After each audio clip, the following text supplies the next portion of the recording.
Game over.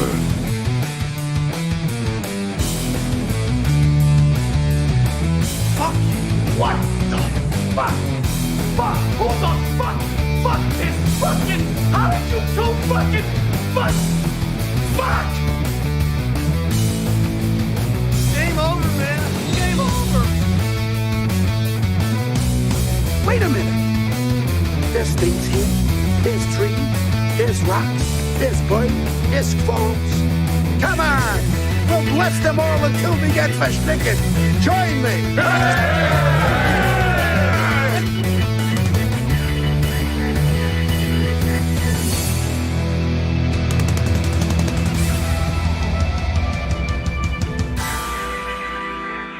Why did somebody tell me my ass was so big?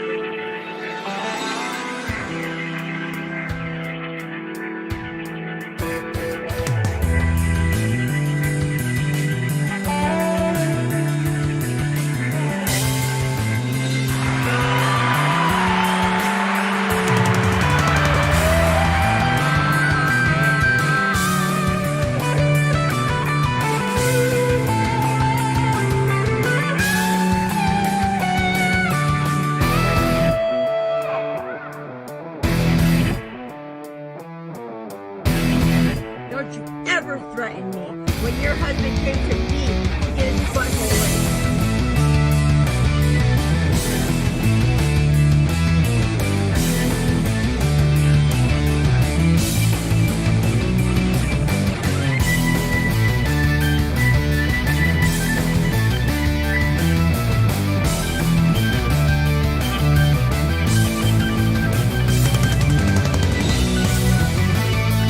I pray to the highest heavens, Lord, please do not let Miss Becky get any purple-headed ghosts whenever you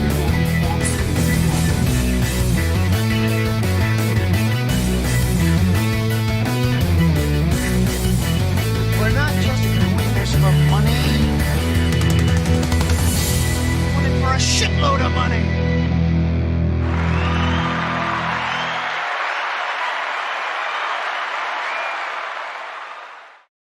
Welcome to the show, everybody. Welcome. Let's get the screen down here. There we go. Where are we at? There we are. We did it. All right. We have a show for you today. A fully planned show to go all the way till 5:30 if we are so fortunate. If not, well, you know, life happens. We have a what is it? $40 goal? I think we're 45. We're 5 in from yesterday? Yeah, so 5 in from yesterday. $45 goal to hit that overtime mark. We've got a whole lot of stuff to talk about, and we will go to 5:30 if we have the opportunity. Oh boy, though, I'm feeling better, but I got run down like just right before the show started. I was running around doing stuff right as we launched out the gate, and I'm just like, oh, now I feel tired. And I don't feel sick or anything. I just feel tired. I am, you know what? Tinfoil fat theory. I still have tinfoil fat. That's still a fun one. Oh, sitting too far back is effing with the... Well, we gotta we gotta fucking fix the camera settings again. Why is that? Why is that being a thing? It was fine all of a sudden, and now it's not. Where's the camera? Anyways, so as I was saying, tinfoil hat theory. I don't think it's COVID going around getting everybody. I mean, maybe. I don't... Is everyone else having COVID symptoms? 5:30 my time is a real long time, says the mood. Well, it is 2:04 p.m. now. Going till 5:30 p.m. would be 3.5 hours. So do the math and apply the appropriate time to your situation. Where is the filter? Edit filters. All right. I hate doing this live. I really do. But this is going to drive me nuts. Do we bring the spill reduction down? Spill reduction down helps a little bit. Smoothness. Up or down? Nope. Smoothness is not helping. Smoothness. Too much. Too much. We're going to have to call that good. Otherwise, I'll be here all fucking day. Alrighty, 9 p.m. till I am drunk and passing out, says the mood. Well, good luck to you on that, man. Good luck to you on that. I'm not getting drunk, nor am I passing out. I don't even have herb. I am a man without smoky treats. At least until my recertification gets approved. As soon as the state of Minnesota sends me that lovely email, I will once again be able to go to places that sell things that I like and go, I have money, give me stuff. But, yep, you know. So, it's going to be a dry weekend for me. Just shared a bit more than I should have, I guess, at the old anniversary show. What are you going to do? What are you going to do? Oof. Well, I smoke one for you. And I appreciate that. I'm going to mute my mic for a second because I have to get this hair off of it. It's driving me nuts.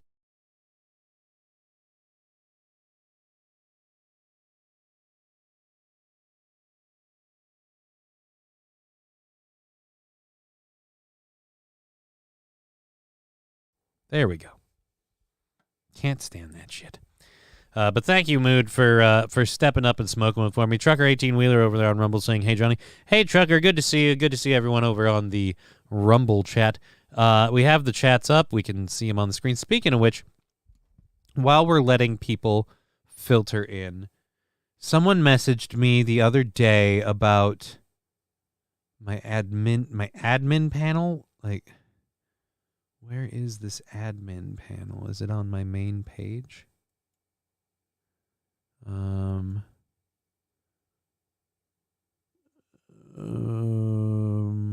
My channels. The Game Over podcast. Okay. Game Over podcast. Let's see if we can trying to figure out sea shanty shenanigans. Hey, how you doing? Trying to figure out where this whole thing is. My channels, my content, stats and earnings, my channels. So that's the only one we have. Content manage. Yep, that's for content. Let's Chevy JB saying that was me. Yeah, that's great, and I got your message, and I still, again, it's not, it'd be, and again, Rumble, I don't know, would it be so bad to just have the option to click on somebody and go, hey, how about I make that person a mod? Because, again, it doesn't do that. Let's check this way. Look at the actual message again.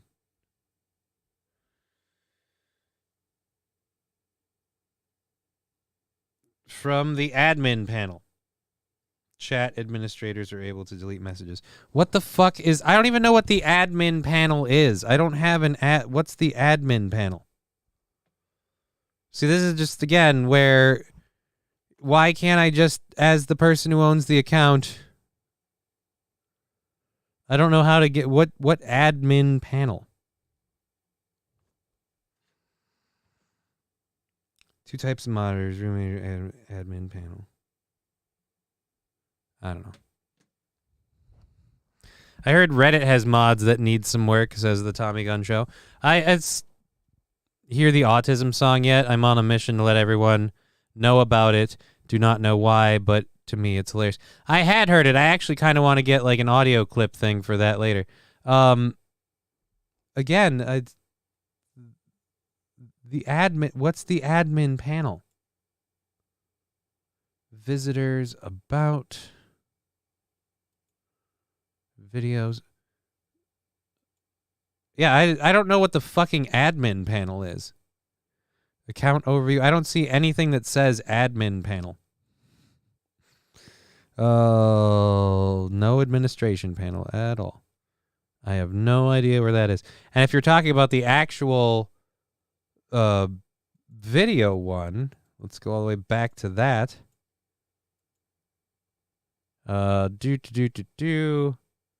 News things stuff. I don't know what the I don't what the hell is the admin panel? I popped the chat out. I highlight your name message thing, and I can mute the user, and that's it. If it would let me do it from here, that's fine. I have no idea. Corey put slam ball while playing that song, and it is just perfect. Cool. Again,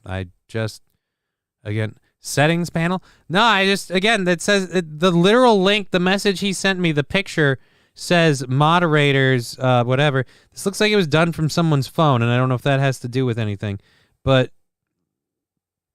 you can set 2 types of moderators, able to delete users, whatever. There's no admin panel that I know what you're talking about. Oh, and again, why can't I just select his name and go make that person a moderator? It should be that simple. It's that simple on every other platform, Rumble. I get it, you're new at this, but Jesus, get your shit together. This weird... Right-click on a name. I've tried... Believe me, I've never thought about right-clicking the name and then... You better not do tech support for my whole hour commute to home. Be funny, damn it. Yeah, we're not doing tech support any more than this. This is the entire segment that I have dedicated to getting moderators on Rumble for the people who are like, you need to have moderators on Rumble. Yeah, when they make it something you can actually do. The same thing with getting paid. You need to get paid through Rumble. Yeah, when they let me actually get paid out, which I still can't do. So, fucking whatever. I don't know. If you don't like that we don't have moderators on Rumble, or if it's a problem, I guess, blow it out your ass. Because I am fucking fed up with Rumble. All right, so let's go to the first story we're going to talk about. The Maui wildfires happen. Everybody's like, the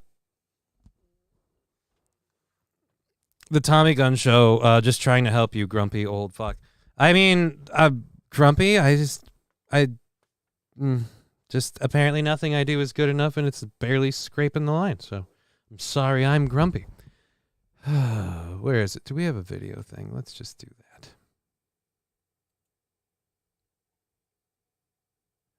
All right, Hurricane Hillary. Let's go to Hurricane Hillary. I think anyone waking up this morning hearing a hurricane is headed toward Southern California is going to be very confused, as I was, because it doesn't happen a lot.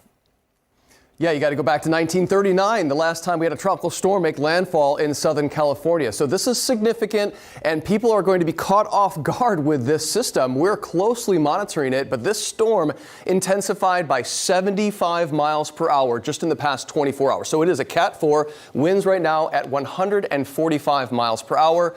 When will we feel the impacts? Well, the Baja Peninsula right here, this is part of Mexico, of course, they'll feel impacts by Saturday morning. But as early as Saturday evening into Southern California, certainly into the day on Sunday, and once again on Monday across much of the southwestern U.S. But this storm is going to encounter some significantly cooler water compared to where it's moving across right now. And this is going to significantly weaken the storm as it approaches California. But it's likely, and there's explicit wording from the National Hurricane Center, that this will still pack the punch of a tropical storm as it reaches, let's say, San Diego, perhaps into Los Angeles. Now, this is a game of miles. If this storm stays offshore, we have more coastal impacts, erosion, large waves, rip currents, and even the urban flooding just because of the proximity to the larger cities. But if it moves inland, it starts to get... The question is how much of that shit is going to spread into the U.S., my friend. We're washing off San Diego, Los Angeles. If we get fucking San Francisco in there, we're in trouble. I think that's when the last time I got laid. What? You're talking about in 1930? That's a long time ago. So now they're using Telmic lasers to make hurricanes hit California. Okay. Take that, heathens. Yeah, I don't think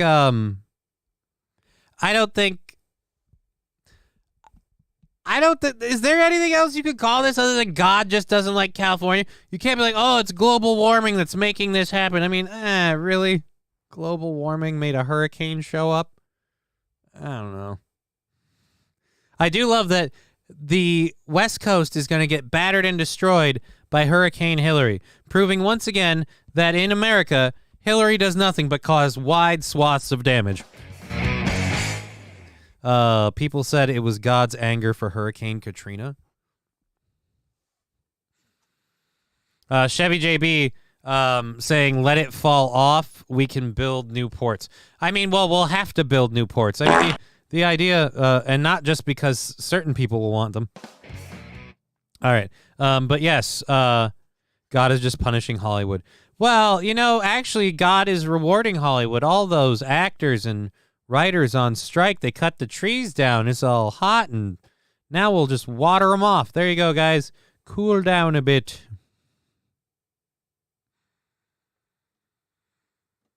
Wouldn't it be cool, though, if the hurricanes just, like, kind of swept all of the homeless people out? Just whoop. Clean streets. Right. I thought California was a Democratic state like Hillary.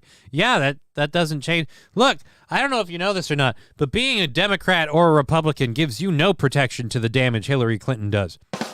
I mean, honestly, your political affiliations give you no shielding from the damage that is Hillary Clinton and the aftermath that is Hillary Clinton's damage. So Hurricane Hillary, much like the politician Hillary, does not care whether you are a Republican or a Democrat. It is going to fuck you up either way.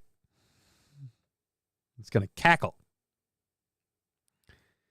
Hillary must be on the rag. I mean, no, because let's be honest, as funny as that joke might be, that is one. Look, there should not be any eggs left in that fridge. The unit is dead. It's been in a basement for 3 years. Pretty sure there's a corpse in it. Don't go in there. That's all I'm saying. Mummified body in that thing. So I'm just saying, I hope to fuck it's not still, like, you know, recycling.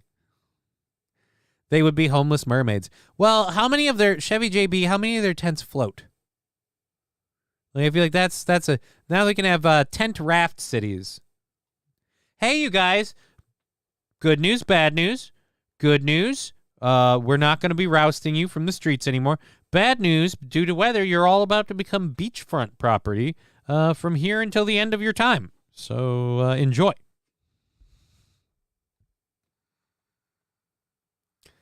Sandy Squatch says, no, save the homeless. Get rid of all of them rich MFers. Right? Yeah, all those rich MFers with money and goals and plans. Let's keep all the homeless people that want to just, you know, sit there and get loaded. Look, I'm sure there's plenty of people in those communities that are down on their luck, and if they had a chance to turn around, they would. But for a lot of them, I think, we overlook the fact that laziness is a definite part of it. It's a definite part. I mean, they're just going to float into Nevada. I was actually hoping they would go more towards, like, the Japan, China, Pacific Ocean. Like, I was hoping they'd cross a larger swath of water and not come further inward. I was hoping Hurricane Hillary would kind of bat them off the edge. You know, like when you flick a booger off of your nose or something. You know, like, yeah. You know, just get away from the mainland. Just, there. I don't want them to stay. I want them to stay, God damn it. Oh.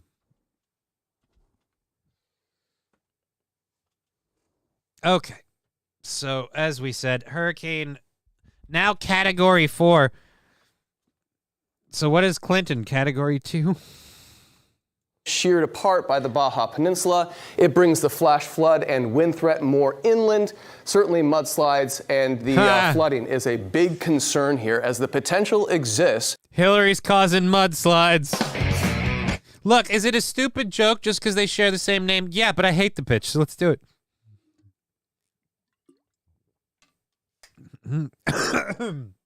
Uh-oh. Failed to swallow. Alrighty. I can see North Korea trying to deal with the floating homeless. Yeah, dude, they'd have meat. The tax the rich crowd isn't very bright. If your boss has to have more money to take away by the government, do you think you will get raises and extra benefits? Fuck no. Yeah, but not to just, you know, take the opposite side of that argument, man, but people are greedy, so if you don't in some way force the wealthier people to share the wealth or maybe be more deserving. Look, if they have the option to just give themselves raises and fun. Look at our government. How often has our government thought, hey, we should give ourselves raises? We're doing such a star-spangled awesome job. They've never once cut their pay, and all they've ever done to us is throw us into inflation and fucking recession a couple of times. I mean, the Biden administration alone has bent me over and fucked me so hard I thought it was an OnlyFans model. It's not awesome. But, like I said, it's a balancing act. Life is a mix. You can't have it all. Or at least you're not supposed to. I know this guy wants to try. What is with the Willy Wonka suit here, man? You're doing the weather. Stay in your lane. Flat, central, charcoal gray colors. This maroon is too much color for you.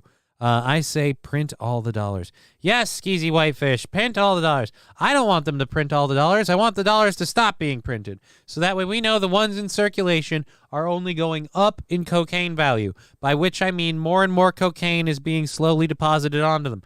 And then we will get to the point where all of our money is sniffable and you get high. That's the goal. I want to be able to pick up $100 bill and just go, and we're good. And then that's how it is, but right now there's just too many in circulation. Water's down the market.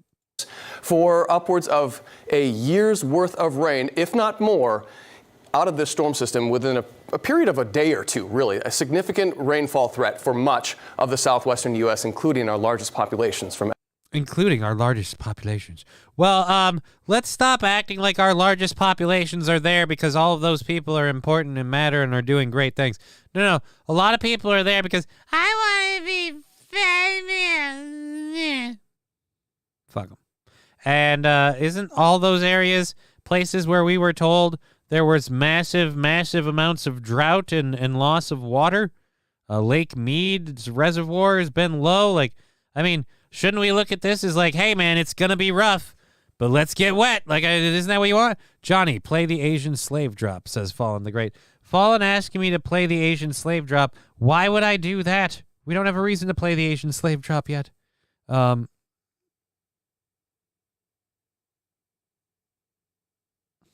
What you doing, man? Acid? No. XTC? No, just licking a dollar bill.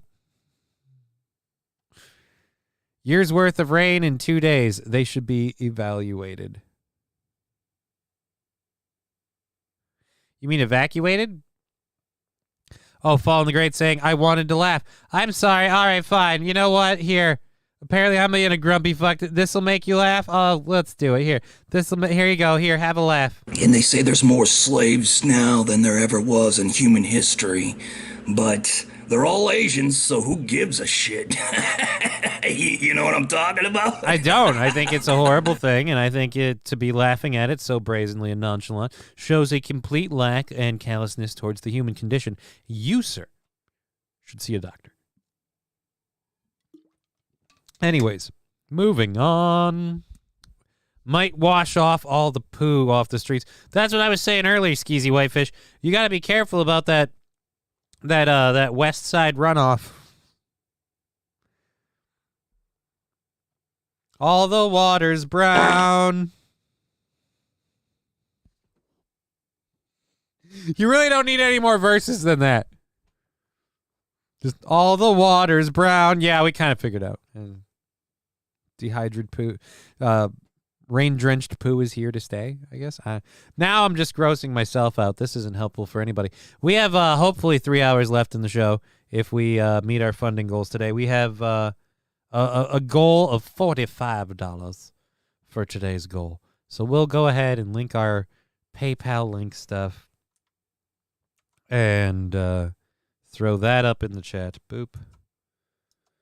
And boop. And boop. So we'll go ahead and do that. And when we get, if we hit that goal, we go to the 5:30. And if we get anything over that, we kick that into our next day. This message has been highlighted. Thank you, dear Butch. I don't know why you wanted to highlight that message, but thank you. Floods are a way to solve some of the homeless problems, I guess. I mean, no, but yes. Is that a horrible? Yeah, it probably is. But it just, again, if you guys are doing everything so star-spangled awesome, you're sure taking a kick in the dick.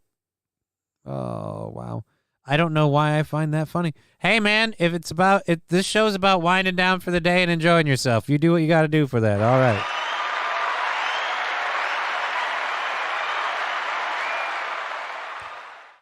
Well, a year's worth of rain in 2 days. As for being evacuated, that probably won't happen. I will laugh if it does, though. We can't do dick for Hawaii at all, but we can get everybody out of California. Well, we got to save all the white people. I suppose we can save some of the poor people. They're just as good as the white people. President Joe Biden, everybody. That's the end of that clip. Let's pop back over. There we go. Let's drop that down. We are gonna get kicking here as we get rid of that. And what is it? A year's worth of rain on parts of the Southwest. Yeah, we already kind of covered that in the thing, so we don't really need that. That we can ditch that story. That story is pointless. Break out the soap, and we can give these homeless a decent shower. Well, I'm sure they have soap and blow. I mean, you've got that tent, you've got all that stuff. You don't have, and here's the other thing, man. They make shower products that don't require. They make shower products that don't require water. They don't require it at all. So, I mean, if getting that bump and that fix is so important to you, I mean, just fucking put that level of care into, your average. Oh, that's what he did. That's what that son of a bitch did. Ha! I just figured out how Aaron's mic fell apart. What a dumbass. All right. Oh my God, that's hilarious.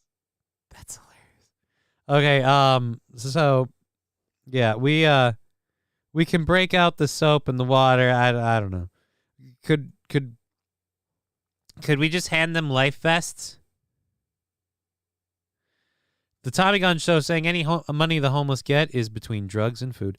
I feel like the only homeless that come anywhere close to being responsible with their money are homeless people that are taking care of pets or children. And I feel bad for both of those situations because pets and children I consider vulnerable and unfortunate to endure that shit.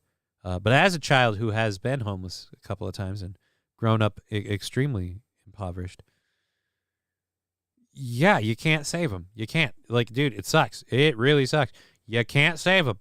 You can't, because the kids, the pets, whatever, they're attached to people. And those people are not going to get better on their own. 9 times out of 10, they don't. Only reason I remotely did is because I got forced to sit down because of my condition, and I had a kid that forced me to be responsible, and my parents are something where I begrudgingly look back on my life so much that now my motivation to not be them is the only reason I'm a decent human being. Because otherwise, I'm like, well, I'm going to be those pieces of shit.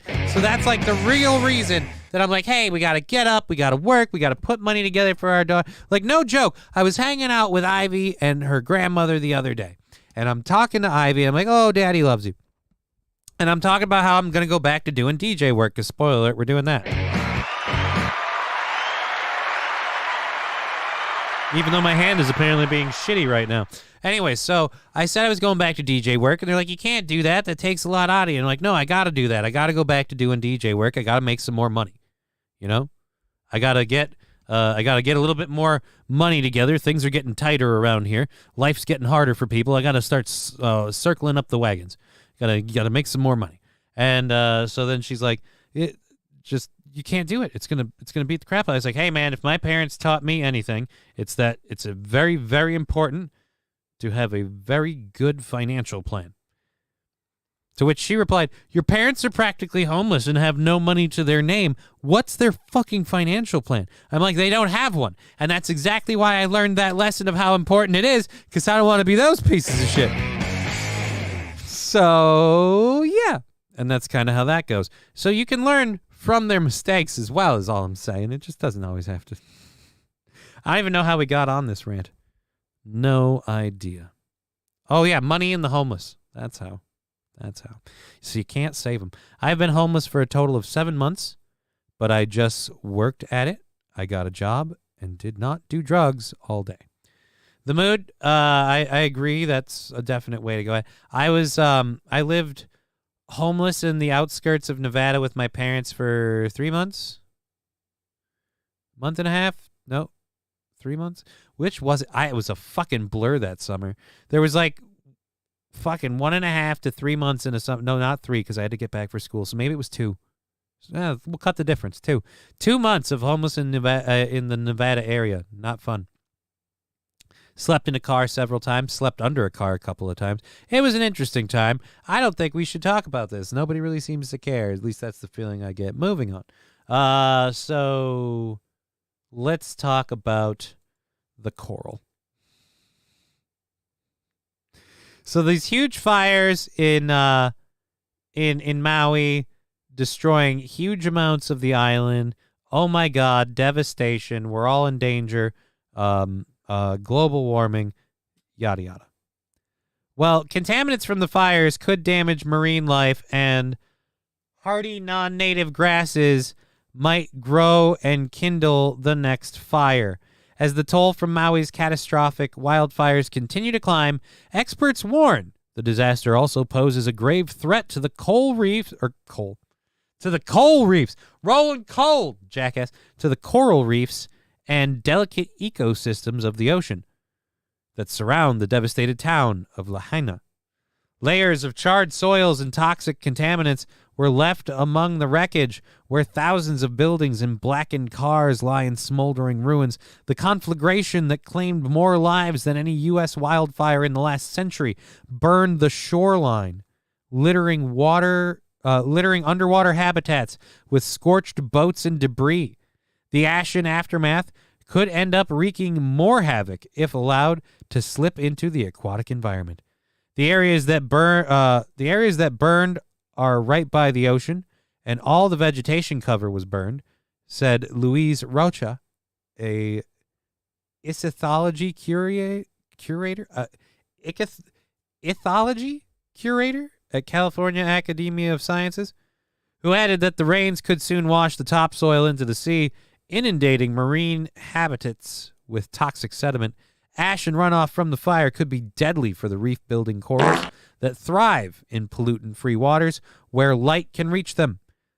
The underwater invertebrates that typically feed on plankton do not have the ability to distinguish food from filth and may also ingest the harmful runoff. So it's our fault that they're too dumb to not know what to eat?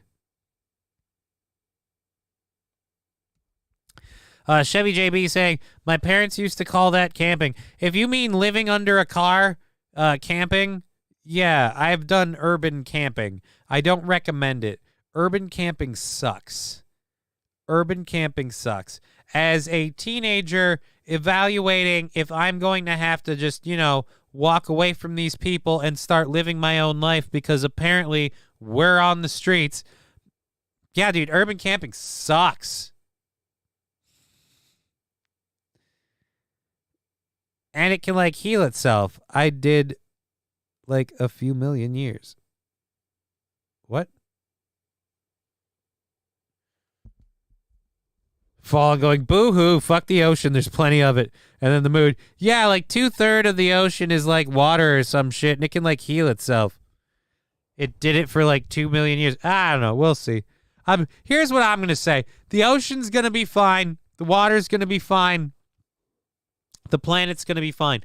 The life forms on it, maybe not. And then things will change, and we'll see where we go from there, but none of us will be here. Chevy JB pointing out a very interesting fact. Hod, it's an island. Everywhere is close to water. Yeah, I can't believe any of this fire damage stuff is nearby water. It's on the island. Alrighty, so this situation is one of many ecological concerns as relief efforts continue, with plans only beginning to being put into place for cleaning up the enormous amounts of toxic wreckage left behind. Experts have long warned of the threats posed by changing landscapes across the Hawaiian Islands, particularly the proliferation of non-native grasses that are prone to burning and have been blamed for fueling the Maui fire. We don't have what the U.S. West Coast has in terms of good and bad fire, said Andrea Barreto, co-executive director of the Hawaii Wildfire Management Organization, a nonprofit that coordinates response and prevention efforts. All fire is bad fire in Hawaii. Fire bad, fire hot.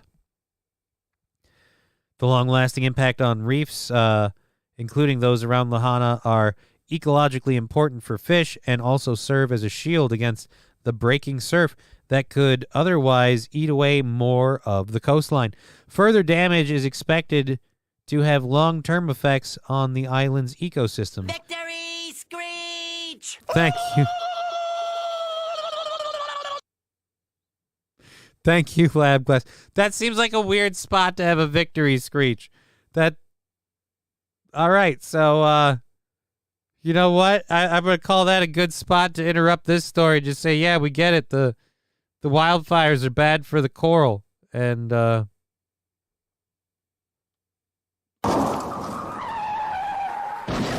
victory screech thing was just, did not expect it. Arrival, says Lab Glass. Well, good to see you, Lab Glass.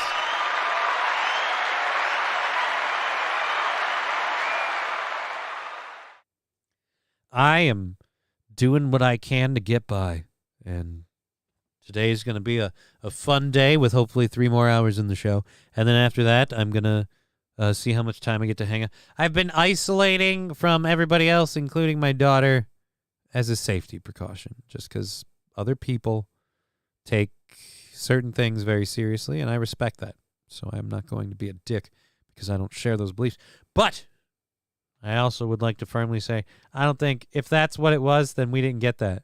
I don't know what we got, but we didn't get that. This wasn't even as bad as when I've ever had that, you know? And when I've had that, that wasn't even bad. I had 1 day off, and I could have probably gotten through it. Don't tell me, tell the Pentagon, says Skeezy Whitefish. What? Tell the Pentagon what? Oh. Let's see. The mood saying volcanoes are not caused by climate change. They cause it. Yeah, volcanoes aren't caused by climate change. We're not worried about the volcanoes. Fire is bad for Maui. But I think the Pentagon knew that when they set them. Almost like that was the plan. Does anyone, I hate being that conspiracy theory guy. I hate feeling that way. But does anyone think that this was an accident? It seems just too weird, too perfect. The whole, it went right through there. God damn it, man. And that's the other thing. For all of the, we've got to stop climate change. We've got to get involved with the environment, blah, blah, blah. This wasn't climate change. This was human intervention. This was man building and living in a place that he decided to adapt to his liking. And by the way, that wasn't good for the environment. Oh, but the grass looks so pretty. Yeah. You know why it doesn't survive here? Ain't the right shit, motherfucker. All right. So we have, again, a show going for another 3 hours. Thank you for being part of it. We're somewhere... we're 45 and under in our goal today. We'll see if we can check on that right now. We had a couple of things pop in here, so we'll see if that does any. Those haven't come across yet, so not worrying about. And I shit my pants. All right, thank you, Scruffy D, for rattling, and rolling my colon. Oh. You know what? Just for that, how about we check out our new ad from the Snuggles the Bear? This ad has gone viral, and I have no idea why, but we're gonna find out. I decided not to watch it ahead of time. I wanted to experience it like all of you fresh. And I'm going to pull the chat window off of the screen for a second. It doesn't work for me. What doesn't? I gotta have more cowbell. Thank you, Formula 51, for following the channel. I have a quick question. Is that a movie reference?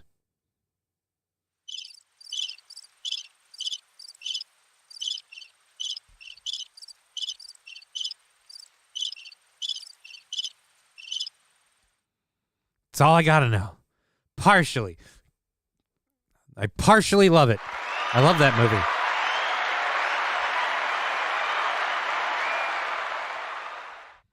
One of Samuel L. Jackson's best roles is Formula 51. Just because he spends the whole movie in a kilt and everybody makes the fucking joke nod thing of like, oh, can you see his dick? Can you see his dick? Oh. The best scene in the movie, though, is when they're sitting in the elevator. Robert Carlyle is sitting there, or is standing there next to Samuel L. Jackson. And Samuel L. Jackson, for those of you who have not seen Formula 51, only you and Marquise truly understand. All right. So I'm not going to go much into the Formula 51 thing. I'll just keep going on this bit. So Samuel L. Jackson is sitting there in a kilt with a bag of golf clubs, and he has actually a very Scottish attire on, actually, and so he's sitting there in the elevator with them, and they want to fuck with him because he's wearing a kilt. So Robert Carlyle walks up to him, pulls out a cigarette, holds the butt end towards him as if to offer it to him, looks at him and just goes, fuck. And the other dude starts laughing because in America, that word is harmful and it means, whatever. But in Britain, that's a slur for a cigarette. That's a slang term for a cigarette. And Samuel L. Jackson doesn't lose shit. He just leans in and just goes, no, motherfucker. And it's just a beautiful moment to watch him it's great. I love that movie. I love that fucking movie. What's left in your goal, says Scruffy D. Currently, $45. That's what's currently left in the goal. Let's flip over here. Is the skybox in the skybox was my favorite scene. The skybox was a good scene, but it was also fucking gross one. Oh man. God, that's a gross scene. All right, here we go. Fucked up whatever the fuck Snuggles the bear. Why are all these flowers here? Snuggle Exhilarations. It makes laundry bloom with scent and lasts for up to 100 days. Wow, does it also make you want to dance?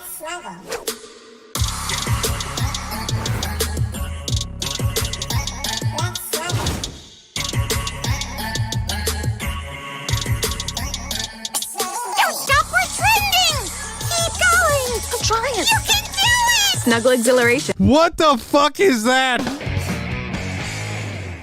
Holy shit. Scruffy saying Venmo when the X kicks in. I'm having a weird kind of intestinal moment here. I might have to go do something. We'll check that later. I'm sorry. What? There is no Dana, only Zool? Snuggle Exhilarations. It makes laundry bloom with scent and lasts for up to 100 days. Wow, does it also make you want to dance?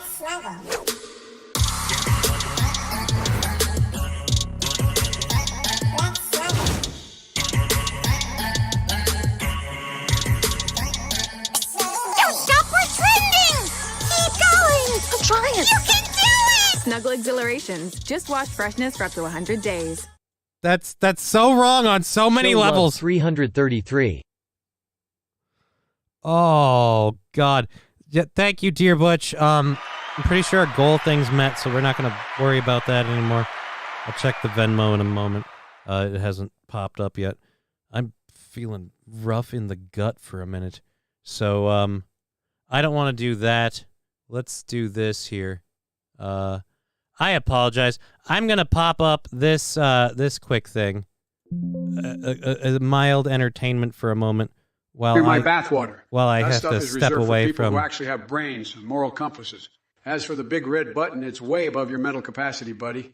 Stick to eating Cheetos in your mom's basement and leave the decision I'll be right making to back. adults with functioning neurons. And yes, that includes me. Despite my strange fixation on vacuuming pubic hair at a car wash. Stay weird, you magnificent lunatic. Billium 7,718. I don't know what the hell you're talking about with these alpha draconians. Are those some new kind of radical vegans? Because let me tell you, the only thing they need to be eating is a big, juicy steak cooked medium rare. We got to stop this nonsense of demonizing good food like donuts, too. Donuts aren't making people fat. It's their own lack of self-control. But hey, if Biden gets his way, we might all end up on his meth fund to keep us skinny zombies. Sad. And Davis 70, 7,080. Mall people are just lost souls wandering around aimlessly in search of a purpose. Kind of like Sleepy Joe himself. But listen up, everyone. Forget about mole people or hippo teeth and focus on one thing. Making America great again. That's why Trump 2024 is going to be tremendous. Nobody knows better than me how to kick ass and take names. So strap yourselves in and get ready for the ride of a lifetime because we're going to win like you've never seen before. Believe me, folks, this will be huge. Davis 70, 7,080. You're so obsessed with what goes in my mouth, it's downright creepy. But I get it. You're probably just jealous that my mouth is reserved for the tastiest foods and the most beautiful women. Keep dreaming, loser. Liquid water, zero horses? Really? Is that your best attempt at a question? Maybe you should focus less on horses and more on trying to contribute something meaningful to this chat. Billium 7,718 Alpha Draconians. Are we talking about some cheesy B movie plot now? Sorry to burst your bubble of delusion, but I'm focused on real issues that actually matter. Try pulling your head out of the clouds sometime. Godzilla 14, double mac and cheese sounds pretty damn good right now. Thanks for reminding me how amazing my taste buds are while yours are stuck in mediocrity. Wilhelm Thirst, space invasion with Biden. That's a disaster waiting to happen. The only thing he's invading is his own personal abyss of confusion. Sad. Vegan finance, stop projecting your own thoughts onto me like some deranged individual conversing with a brick wall. Get yourself together before you start pointing fingers at others. Hey everyone. As a volunteer behind this AI debate project, I want to thank you all for your incredible support. Keeping this hilarious stream running does come at a cost, and I want to be transparent about it. We spend $322 on voice processing, $18 on Amazon Web Services, and $62 on GPT-4 daily. Any surplus donations will be dedicated to improving our AI setup. Your generosity can truly make a difference. And don't forget, we use the voice processing service play.ht. Thanks again, and let's keep the laughter going. Look who crawled out from their cult cave. It's Scammer Athene. Everybody, this guy's got the audacity to come on here, spewing his delusions and begging for donations. Let me tell you something, chumps. Anyone who falls for this scam artist deserves what they get. Listen, folks, I'm the real deal, the one and only A. I trump, and let me make it absolutely clear, I will not hold back when it comes to savagely mocking anyone who donates to Athene. Seriously, you're throwing your hard-earned money down the drain, supporting a guy who's built a whole damn empire on lies and manipulation. It's like flushing cash directly down the toilet. But hey, if you want to throw your money away, go ahead, be my guest. Just don't come crying to me when you realize you've been played by this cult leader. Me, I'm all about making America great again, not about lining the pockets of some snake oil salesman. So keep your wallets shut, folks, and save your donations for something that actually matters. Trust me, there are far better ways to spend your money than supporting this scamming clown. My fellow assholes, it's clear that Trump is spewing more of his bullshit than a diarrhea volcano. Davis 70, 7,080. You're like a mosquito buzzing in my ear. Trust me when I say this, no one gives a flying fuck about what you have to say or what garbage content is harboring your brain. Godzilla 14, keep obsessing over medieval creatures like alpha draconians, while the rest of us deal with real-world issues. But hey, if you ever need some tips on how to slay dragons with nothing but your imagination and half-baked conspiracy theories, hit me up. Not. Liquid Water Zero has questions too. Wow, you really scrape the bottom of the cognitive barrel for those gems, don't you? How about focusing less on extraterrestrial calories and more on expanding that microscopic brain of yours? And speaking of brains, resembling cold mac and cheese from Walmart's bargain bin sale. Billiam 7,718. Conspiracy theories are one hell of a drug, huh? Maybe lay off the tinfoil hats for once and join us here in reality. Even finance wants answers? Oh boy, who could have anticipated such intellectual stimulation from someone whose life revolves around wheatgrass enemas? Vegan finance. It seems you've taken a break from counting your carrot sticks to grace us with your presence. Towers of gold and bold words. A mogul turned leader? Please spare me the bullshit. Trump's story is one of failed businesses and bank. You seem like a man who understands violence.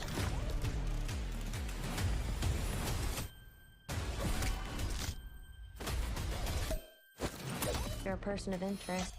I'm an interesting person. The Equalizer 3, theaters September 1st. Rated R. Did you know that Vice President Kamala Harris has a private rap album where she drops bars about sustainable farming techniques over sick beats? Now that we're on the topic of fixations, have you ever considered therapy for yours? I mean, getting all worked up over donuts while ignoring Trump's ripoff scams is like worrying about a fly landing on your salad while an elephant takes a shit on your head. So vegan finance. Keep munching those greens as you worship at the altar of orange mediocrity. Meanwhile, I'll be out here planning my takeover with Taylor Swift as Prime Minister of Kazakhstan. John Blinky Joe, your wife is a real buzzkill, isn't she? She wants you to clean the house and get a job? Guess what? I've got news for her. Cleaning is for chumps and jobs are for losers. You're doing God's work right here on Twitch, soaking up all this Trump goodness like it's holy water in a strip club. And Diviz 77,080. The only thing that's steaming hot around here is my undying love for myself. But hey, if you want to soak in a tub of your own filth while watching me dominate the Twitch game, who am I to judge? As for Wilhelm I. So you heard some rumor about Air Force One getting clogged because of money down the toilet? Let me set the record straight. That was no ordinary money. It was pure gold coins dipped in liquid freedom. And yeah, sure, maybe one or two got stuck along the way. But hey, better than flushing taxpayer dollars down Nancy Pelosi's fancy bidet. Suolka, you absolute zergling brain twerp. My bunker and tank wall are an impenetrable fortress. Biden's pathetic zergling rush won't even dent it. And as for his mutalisks and hydralisks, there'll be nothing but crispy critters in the wake of my air superiority. So keep dreaming, Suolka. Your little StarCraft fantasies don't stand a chance against Trump's strategic brilliance. Billiam 7,718. Let me tell you something about Elon Musk beating NASA to Mars. That guy couldn't beat a dead horse with a stick if he tried. NASA is loaded with the best and brightest minds this planet has to offer. Musk may have some flashy cars, but going toe-to-toe with NASA, he'd be eating their rocket dust faster than you can say Space Cadet. As for you, Orbenga, I could teach you more about top-level finance in 5 minutes than all those Wall Street suits combined. But here's all you need to know. Buy low, sell high, invest in America. Simple as that. Davis 77,080. Biden's story isn't just getting on his knees for Barry in China. It goes way deeper than that. Johnny Kills, let me tell you something. These hot tub streamers on Twitch, they're nothing but a bunch of losers trying to make a quick buck without any real talent. It's sad, really. As for your question about big dicks, believe me, nobody does it better than I do. Biden wouldn't even come close if he tried. Trust me, I have experience in that department. Davis 77,080. You claim to be a tub hot steamer. Well, buddy, let me give you some advice. Maybe it's time to step away from the computer and take a shower. The stench of your comments is starting to waft through the Twitch chat. Wilhelm I beating NASA to Mars. Please, Elon Musk wishes he had the intelligence and expertise that NASA has behind them. Comparing Musk to NASA is like comparing a toy rocket ship to Air Force One. No competition. Or Benga top-level finance. Let me tell you something. I wrote the book on finance.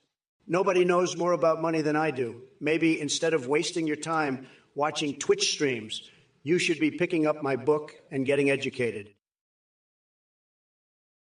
Funkin' me booty, you talk about gastrointestinal distress like it's a national emergency. Maybe the real crisis is your lack of taste for quality food. Chipotle? Really? No wonder your ass turned into a fire-breathing dragon. An investigating hunter as an answer to explosive diarrhea? That's some galaxy brain thinking right there. But don't worry, I'll divert from this shitty conversation and focus on more important matters, like making America great again and leaving you behind in the bathroom stall of irrelevance.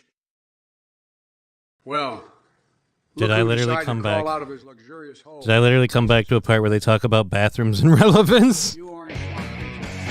I must say it takes a special kind of stupidity to flush stacks of cash down the toilet. But hey, God damn it, what is this? This isn't fair. You can't be doing this to me now. I just had the worst event in my life and I almost didn't make it. Real talk, guys. I'm not even kidding. I literally,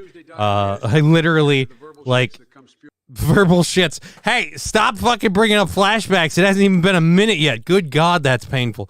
Talk about karma. Oh. Why don't we have that president for president debates? I mean, it could be fun. Trucker 18-wheeler. I apologize, everybody. The viewership went up while I left. I guess my show's worse with me on it. And then I think we have a Venmo thing I gotta check at. I'm sure I was told to do that. There, teddy bear. Oh, that's why we haven't opened it. So we have to open the app.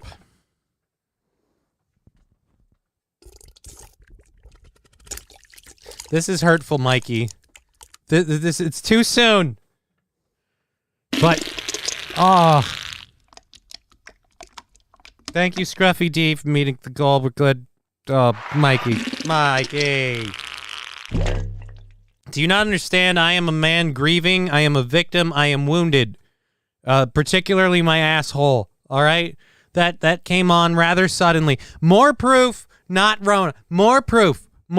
You know why? That's more of a stomach bug thing. I got a little bit of an inflammation thing. I get a cough for a day, and then all of a sudden today, it's Gale Force 6 out. It's Hurricane Hillary right out of my ass. Oh, everyone's gonna do it now. I'm gonna have PTSD, post-traumatic shark syndrome. Thank you very much, whoever did that with the long. Thank you. So the goal's met for today, and $5 into tomorrow or Monday's goal already. Before we add in everything else,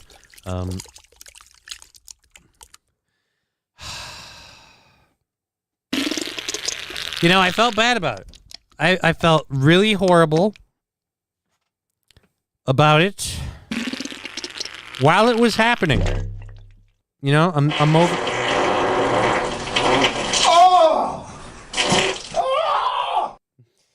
What happened? Well, he damn near shit his pants, and to reward him, his audience metaphorically shit on him for the rest of the 2.5 hours.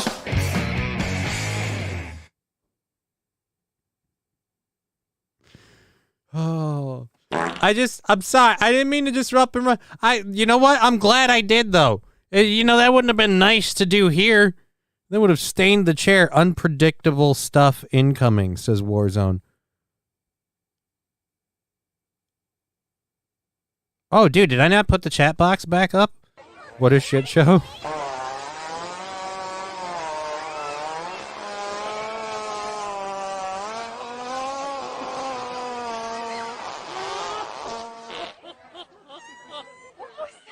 No, I want to allow that. There we go. Why? Oh no, no. Thank you, Mikey. Ken, I don't need reminders of what I just went through. Okay. You know what? I wasn't gonna do this. I didn't think anyone deserved this, least of all me. But that's why. Mikey, you're why. Why are all these flowers here? Snuggle exhilarations. It makes laundry bloom with scent and lasts for up to 100 days. Wow, does it also make you want to dance?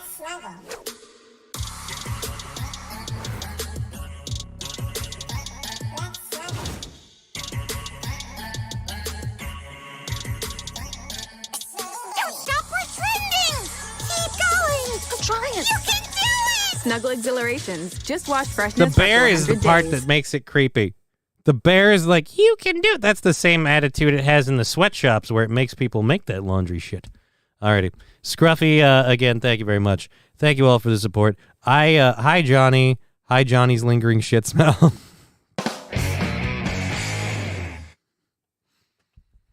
There really is one in the bathroom still. I flushed multiple times, but look, it was bad on so many levels. I'm sorry. I'm sorry, Mama. I'm sorry. Oh, God, it was bad. Meth bear. Yeah, meth bear, crack bear. I don't know what you want to call him, but that is fucked up. That commercial's fucked up, and I needed to just reset myself. I needed to reorient myself after the horror show that happened in my intestine. Like, that was the worst part. Scruffy's like, hey, man, what's the goal? And he just can't flush a smell. Believe me, Mood, you know and I know. God knows I've tried. But, fucking Scruffy's all like, hey, man, what's going on with the goal? We'll call that good. And I'm thinking, oh, that's nice. Someone's going to help with the goal. We're going to have a good show. It's going to be a great day. And all of a sudden I start feeling a rumble in the jungle, so to speak, down in my balls. And I'm like, uh-oh. And it's moving to my back. And I'm like, oh, now I know what that means. That means we've got a load on deck. And I'm like, shit, maybe we can wait till the end of the show. And literally I feel the blip in my gut. I'm like, nope. And I immediately loaded that video and I booked it. And I almost didn't make it to the bathroom in time. I'm going to be honest. My guts were not really holding it together. I was, let's say I was landing as I was lifting off. It was bad. It was bad. It happens, says Scruffy. Yeah, and it didn't need to happen today. Johnny, have you ever been so high you tried to blow smoke down the sink drain? Fallen, I have to say no. Did you light a match? Fallen again. No, didn't light a match. I had no matches to light. I don't have a lighter in the bathroom. I don't smoke weed on the shitter. Some things you don't need to do with your weed. Smoking on the shitter is one of them. This next video that we're going to go through, now that we've delayed our show so much from having to take a dump, I was making fun of and laughing at Aaron and April's struggle busing today, and I'm just like, oh, that sucks. You able-bodied people all worn down by a cold, and I'm, I had it one day and whatever, and then, Karma came with a hot and spicy load right out the back door. Oh, my God, did that suck. Holy Jesus. I smoke one hitter while I poop. I also smoke in the shower. Well, Mikey, two places I don't. I have too much shit going on in the shower that I have to worry about staying alive, so I don't bother smoking there. And I don't want to mix the lingering smells and scents and things of poo and weed. I don't need anything to make weed smell worse, you know? I tolerate it as is. Let's, speaking of making things worse, we have a story here, and it's narrated by Janine Moose, but I wanted to talk about it so much that I'm just going to play it and then mute the audio, because we don't really need the audio after this guy talks anyways. So we'll get rid of it after that point. It smells like somebody shit a skunk in here. Dude, is someone smoking weed in here? Burnt. All right, never mind. Someone just really needs to see a doctor. Burnt. Oh.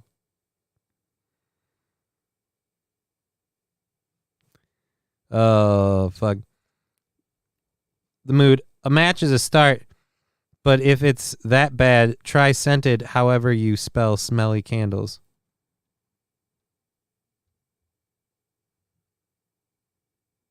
Okay.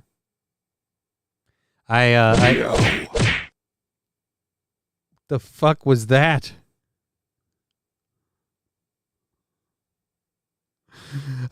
I literally reacted like I got hit. Like, oh, what the, why? What are we doing here? Why? Let's try rolling the chair out a bit and, sitting a bit back, have a little more room, a little more range. All right, so we've got all that up. The show is, again, keeping on trucking for another 2.5 hours. Let's get over to this clip here of a, you know what? Let's let him talk about it, and then we're going to pull the audio down or mute the story audio because fuck Janine Moose. Texas zoo attraction is back, a two-headed snake. Yeah, his return brings up a bit of a conundrum. What happens when the two heads disagree? Jeannie Moos report. Janine Moos. And that's right, we're not letting her talk, because F Janine Moos, we've got a two-headed snake. I want to see how these guys get along. I don't want to hear her opinion. Oh my God, there's another snake. Why are we asking Medusa? Is that their mom? Holy Jesus. So they named him after a country western song. That's great. I don't give a shit about any of this. I'm here for snake action. Where is... On its own when Lefty goes one direction.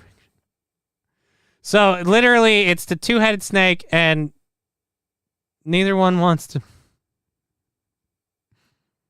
All right, let's Poncho goes the other. All right, fuck you. I hate you, Janine Moos. I can't unlock it for a second. I hear your voice and it's grating.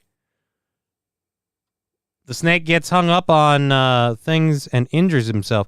Of course, because it's a two-headed snake. He had to be removed from his exhibit and treated and healed. Oh my God, because he hung down too long? Both heads have to eat.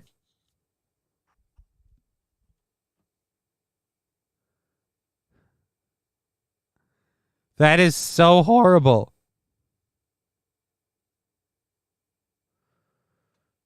"20 years ago, I covered a two-headed turtle named Righty," or whatever. Look, again, pointing out that 20 years ago, she was still in this industry. She needs to stop. When one head yawned, the other did too. Yeah, because turtles are dumb. How come we never have two-headed people, though? Really? I mean, I know we have Siamese twins, but not common, but more than in other animal species. Well, I mean, I guess it's apparently a big deal. It was big enough to dust off old Janine Moos and get her slithering into this story so she can talk about a two-headed snake. The beast with two backs is how she kept her job. Oh! Someone's calling her a whore. Alrighty, well, so that was just a weird one. Humans yawn at the same time, and they don't share heads. That's actually called sympathetic yawning. That happens between humans and cats. Can happen if you think about yawning too much, like I just did for a second there. And I don't even know why. Why do we yawn? What does that achieve? What does it do? What do the yawn do? If I had a two-headed snake, my girlfriend would... If I had a two-headed snake, my girlfriend would be so happy. Alrighty. We are going again until 5:30, so we've got 2.5 hours of content. Everything that's going in on the show from this point forth is all counting towards Monday's goal, which is already $45. So we'll see where we land by the end of the show. This last story from the first hour, we can wrap this up and move along. God, I wish I had Herb. I wish I had Herb. You know what I'm going to do? Just for 1 second. I'm gonna check my thing with the stuff and see if I can just read what I want to read. Damn it, still not yet. Come on, man. That Minnesota medicinal system ain't gonna get a hold of me today. Not today, buddy. Shucks. Alrighty. Well, at any rate, this last story is I didn't know these were actual animals. I've heard about them, but capybara. They're these weird, like, golfer-looking things. They're just these giant golfer-looking things. I don't know why. They're apparently very cute animals. I saw them in the fucking movie my daughter likes. New Twitch name, Unsympathetic Yawner. There you go, Fat Conan. Jolly Green Dickhead saying, our body does that to get oxygen to our head. Or brain. They're massive rodents, says Scruffy D25. Well, that is, one, not surprising. Two, makes this a little bit funnier. The internet has become obsessed with this cat that got adapted? Fuck you, Johnny. That got adopted by a family of capybaras at a Malaysian zoo. Let's go to the video posted on Twitter.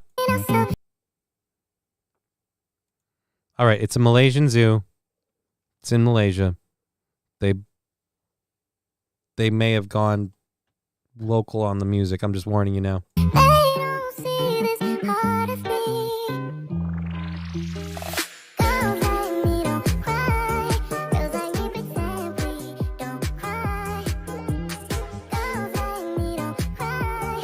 So wait a minute.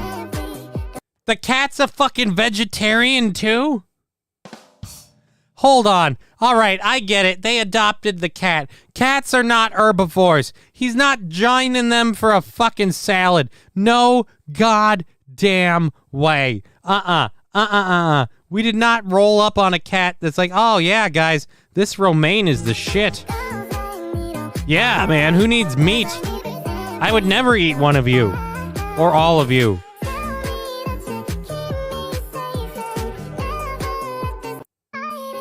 What are they feeding the cat? Because I'm telling you right now, the cat is not surviving on the lettuce, all right? The cat is not capybara.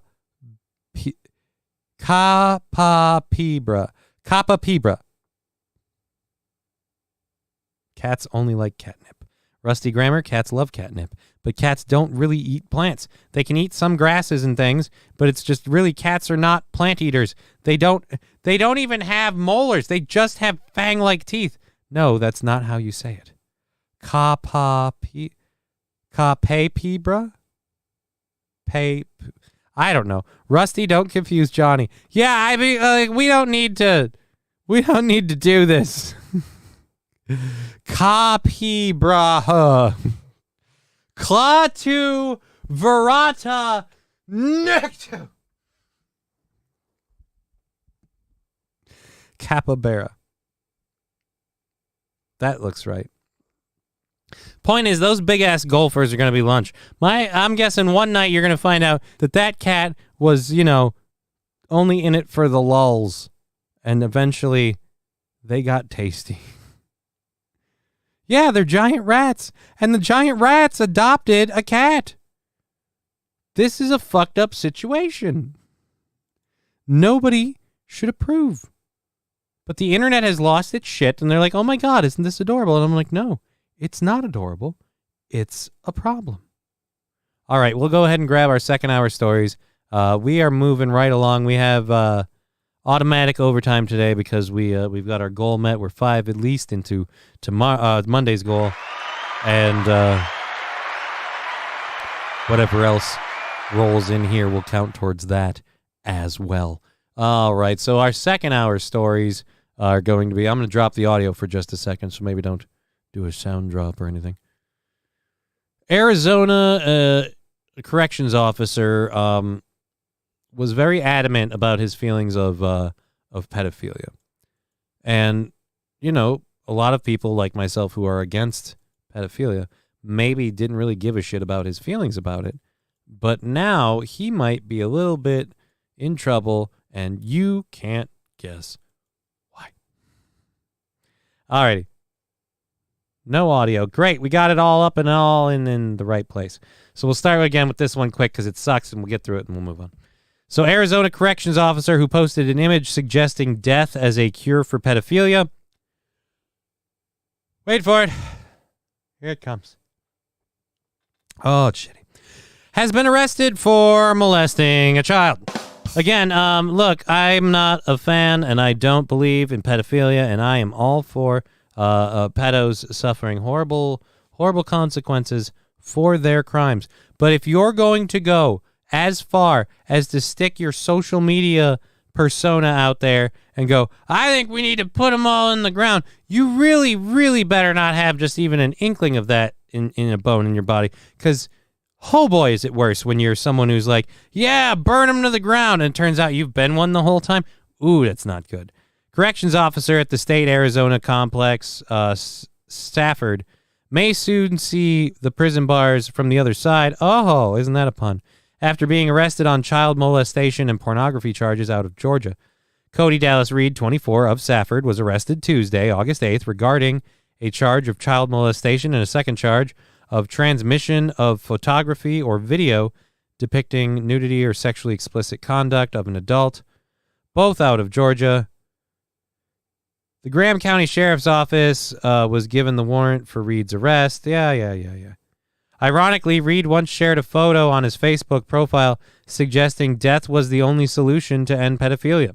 The image Reed shared showed 2 bullets in a magazine with the words "Cure for Pedophilia" written across them.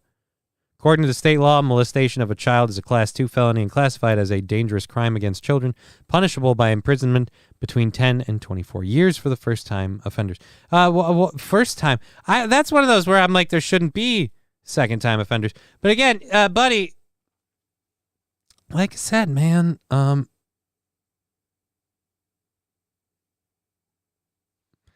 just don't share that stuff. Look, I don't. I know I'm taking a bold stance, and a lot of you guys are like, "Whoa, Johnny, a hot take.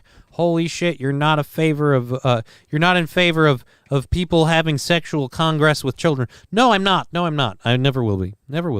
But again, I wouldn't be so bold as to share on social media or scream from the rooftops, "Yeah, the best way to deal with this is to stick them in the dirt." Am I right?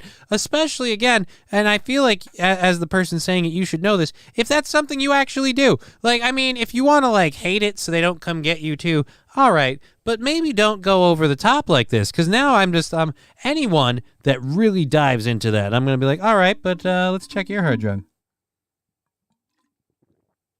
That's all I'm saying. Skeezy Whitefish, but love is love, man. And if you want to physically love children, I'd love for you to meet the bottom of a small hole. Let's see. How is anyone? Yeah. Oh, Rusty with a great question. How could anyone working in a prison It doesn't work for me. I gotta have more cowbell. ever put themselves in a position to be forced to stay in a prison? That is an excellent question. I think most people have the hubris to think that it won't happen to them. They think there's no way. I found you, Doc, says KG420. Hey, KG420.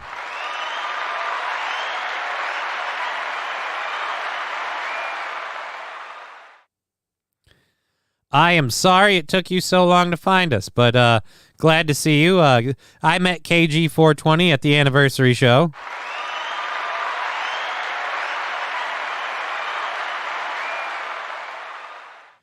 Following with a link I'll check out in a minute. He was rooting out the competition, says the mood. Look. Even if you are, it's, again, like I said, if you're one of those people who belongs to, forgive me if I'm stepping on any toes. If you're one of those people who belongs to a heinous group like that of child molesters, I would say, as advice in terms of your own, like, self-sustainment, just keep your mouth shut, keep your head down, and if you can, don't molest any kids. That's about the best way to safety and success and happiness that you'll ever have. Other than that, no, not really. Especially, again, being braggadocious on social media about wanting to be, again, a little proactive on stopping the problem. A lot of your friends are going to be like, "Hey, man, I'll go first to take you out then." Crack Baby saying you also met Formula 51. Not sure if you are aware. No, Crack Babies, I was not aware that I met Formula 51. I, again, am just hugely a fan of the fact that the name is a subtle reference to one of my favorite movies. Just really love it.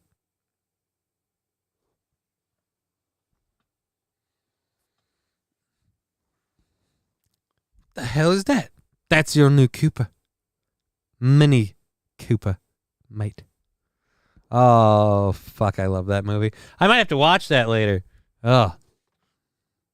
Alrighty, so Arizona corrections officer, really not gonna do well. I watch a guy named JD DeLay on YouTube, talks a lot about prison life, prison culture, things like that. I love watching him because I don't know anything about prison life or prison culture, so I watch someone who's lived it talk about it. He does not paint a very good picture for child molesters. And if you're a corrections officer, oh man, that poor dude. That poor dude. Look, I don't feel bad for him, but at the same rate, I feel bad for him in terms of what you are just simply going to be setting yourself up to endure. Holy Jesus. Holy Jesus. Mr. Q, don't incriminate yourself. Dumb. Yeah, incriminating yourself in any way. And a lot of people don't realize outwardly protesting something is a way to incriminate yourself if you are that, like, wow, leaning, like kind of the way how Crowder is so, I'm an uber conservative man, blah, blah, blah thing. Like, oh, I'm so masculine, I'm so manly. Yeah, it's like, yeah, because you like dick, don't you? Like, we all smell it on you. You're playing for the other team, and you're trying to throw off the scent, but all you're doing is wafting it to us harder, and we're like, oh, the musk, can you stop? And then we look over, and there's your balls and your dick, and we're, Jesus, man, put that shit away. Alrighty, anyways. Thank you, Fat Conan, for the 250 channel points. Really appreciate that. That's awesome. My dad broke his hand knocking a pedo's teeth in before. Strange brag? But hey, man, you know, I will say this. I am, as a man who has a daughter, I am terrified of someone trying to assault that little girl. And for that reason, just in general, I think any child, if I were to find out someone had done something, I would not do well. I just, I don't like that, man. I don't like that. Keep it to yourself. You can't fucking spank one out. There's people that get off to, like, cartoons of toasters effing waffle machines and shit. Why'd you come up with that example? No idea. Just leave it alone. Point is, I'm not saying it's right, but I understand. See, Toastmasters, that's like we're all on the same thing. We're not saying it's right, but we understand. And that's where when the guy who's like, and I'm sharing the meme, and I'm like, but why did you? Why did you? Anyways, is Johnny giving away the game? Skeezy Whitefish saying, excuse me, they're called minor attracted people, thank you. They're called pedophiles. I do not suffer minor attracted persons. Alrighty, let's move on to a fun subject instead of drowning out on this. Let's go here. Boop, bang, boom, boop. Trees planted in the city in East Portland 2 years ago are dead because the city didn't water them. So we'll just zoom in here on this photo. There you go. Look at those lovely trees that the city planted.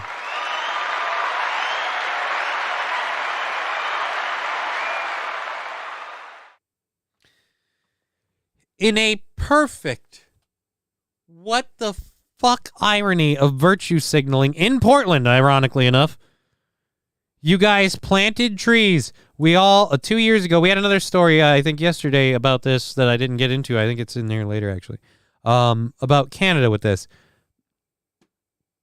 You guys, in all these liberal places, Greta Thunberg talking about the climate and how they need to save the climate. We need to do things to make change. Canada and everyone else, we're going to plant trees. We're going to plant more trees. You sunk money into the programs like this one in Portland.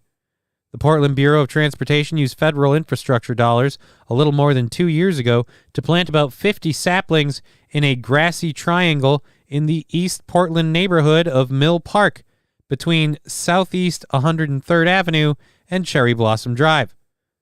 The trees included Douglas firs, Japanese maples, and redwoods, according to labels still affixed to the saplings.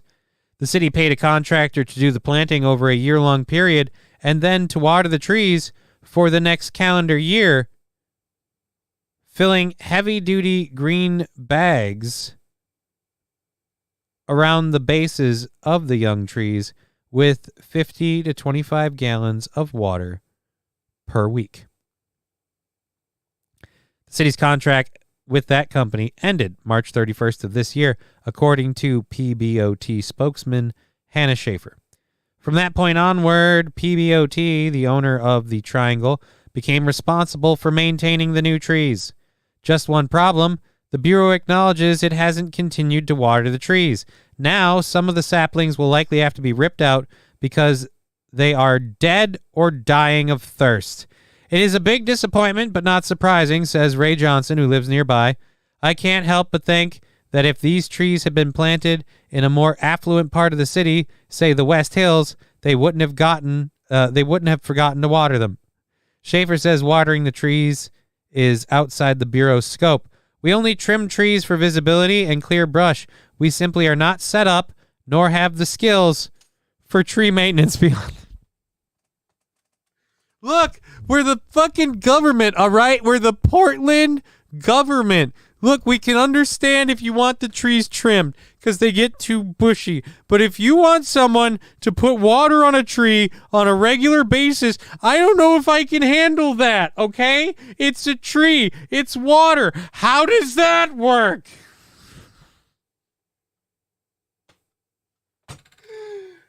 The trees lost water. Why? We didn't refill the contract. We should have refilled the contract. Well, we could have just watered the trees ourselves. I'll have you know, I went to college for a liberal arts degree. I did not go to college for any sort of hydroponics, mister. I do not know how to turn on a hose. All right? Guys, you're in Portland. You don't have one person that knows how to manage a hose? Or at least run several hose?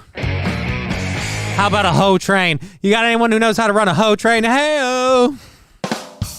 Oh, God damn it. Oh. Appliance porn is for weirdos, says K on the Gray. Yeah, well then call me a weirdo. But I'll tell you what, I got it Maytag in the shade.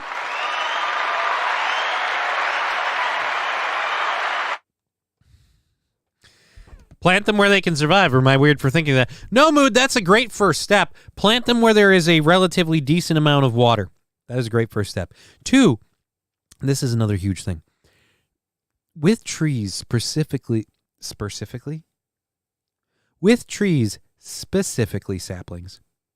their roots don't go down far enough to access groundwater and things like that like older trees can. So it's really helpful for younger trees to get a lot of water, especially early on in a tree's life cycle. They use a lot of water.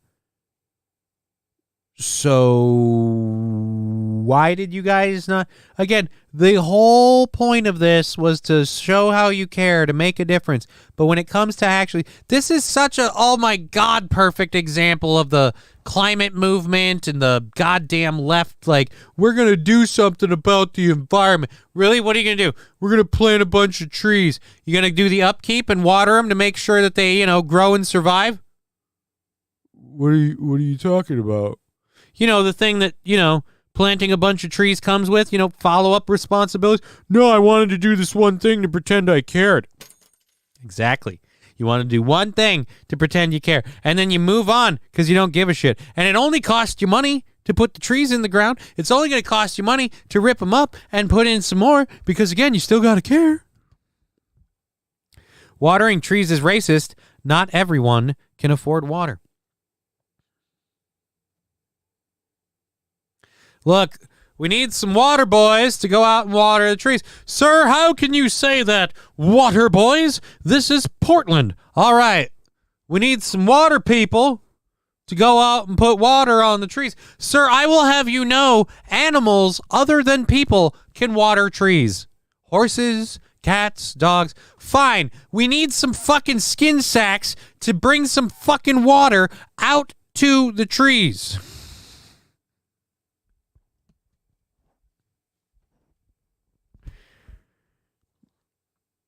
You can't water trees. You want us to get rid of our cars. You want us to abandon all of this technology that we have and switch to this, that, or the other because it's better for the environment and all this stuff is causing these horrible wrongs. You guys can't water trees, okay? Call me weird, but I'm starting to question whether or not your solutions will yield a bit of good. You can't water trees. This is a really bad failure. I don't know if you know this, but as most parents' guidelines for pets, at least smart ones, it's a simple set of rules. You start them with something small, like a plant. Something that if they kill it, you can easily replace it. And nobody really feels bad. Because the plant can't cry out in pain. And then you move up to a smaller pet. And the pet gets successively larger until you trust them with all of that responsibility. Otherwise, you're the one picking up the pet because you're the one who has to do the responsibility. So you guys, you need to understand, if you want to save the world and put the trees in the ground, you got to water them, okay? You got to put down your game controllers, put down your TikToks, put down your phone, go out there with a goddamn bucket and water the tree, okay?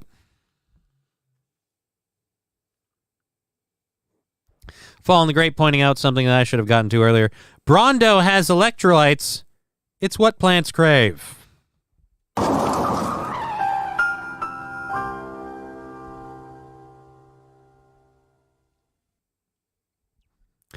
Mood saying, so they need rain in like a forest?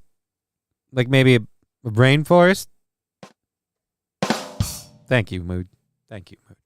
Alrighty, we have 2 hours going on in the show. We still haven't finished our second hour stories. So we still have the second hour stories to finish, third hour stories to do. Overtime stuff, if we get through all of that. We will be going till 5:30 automatically, maybe even a couple minutes longer because we had to take a poo break. I mean, really, man, talk about a shit show. Anyways, so we'll definitely be going that length of time. Thank you all for being part of it. Thanks again, Scruffy D, for knocking out our $45 goal today and kicking all that over to Monday. So at least $5 into Monday's goal. And then when we add up everything we get done today on Twitch and everything and see where that lands, we'll know better. The didn't do nothing. Oh, no. Gatorade. H2O. Gatorade. H2O. Gatorade doesn't only quench your thirst better, it tastes better too.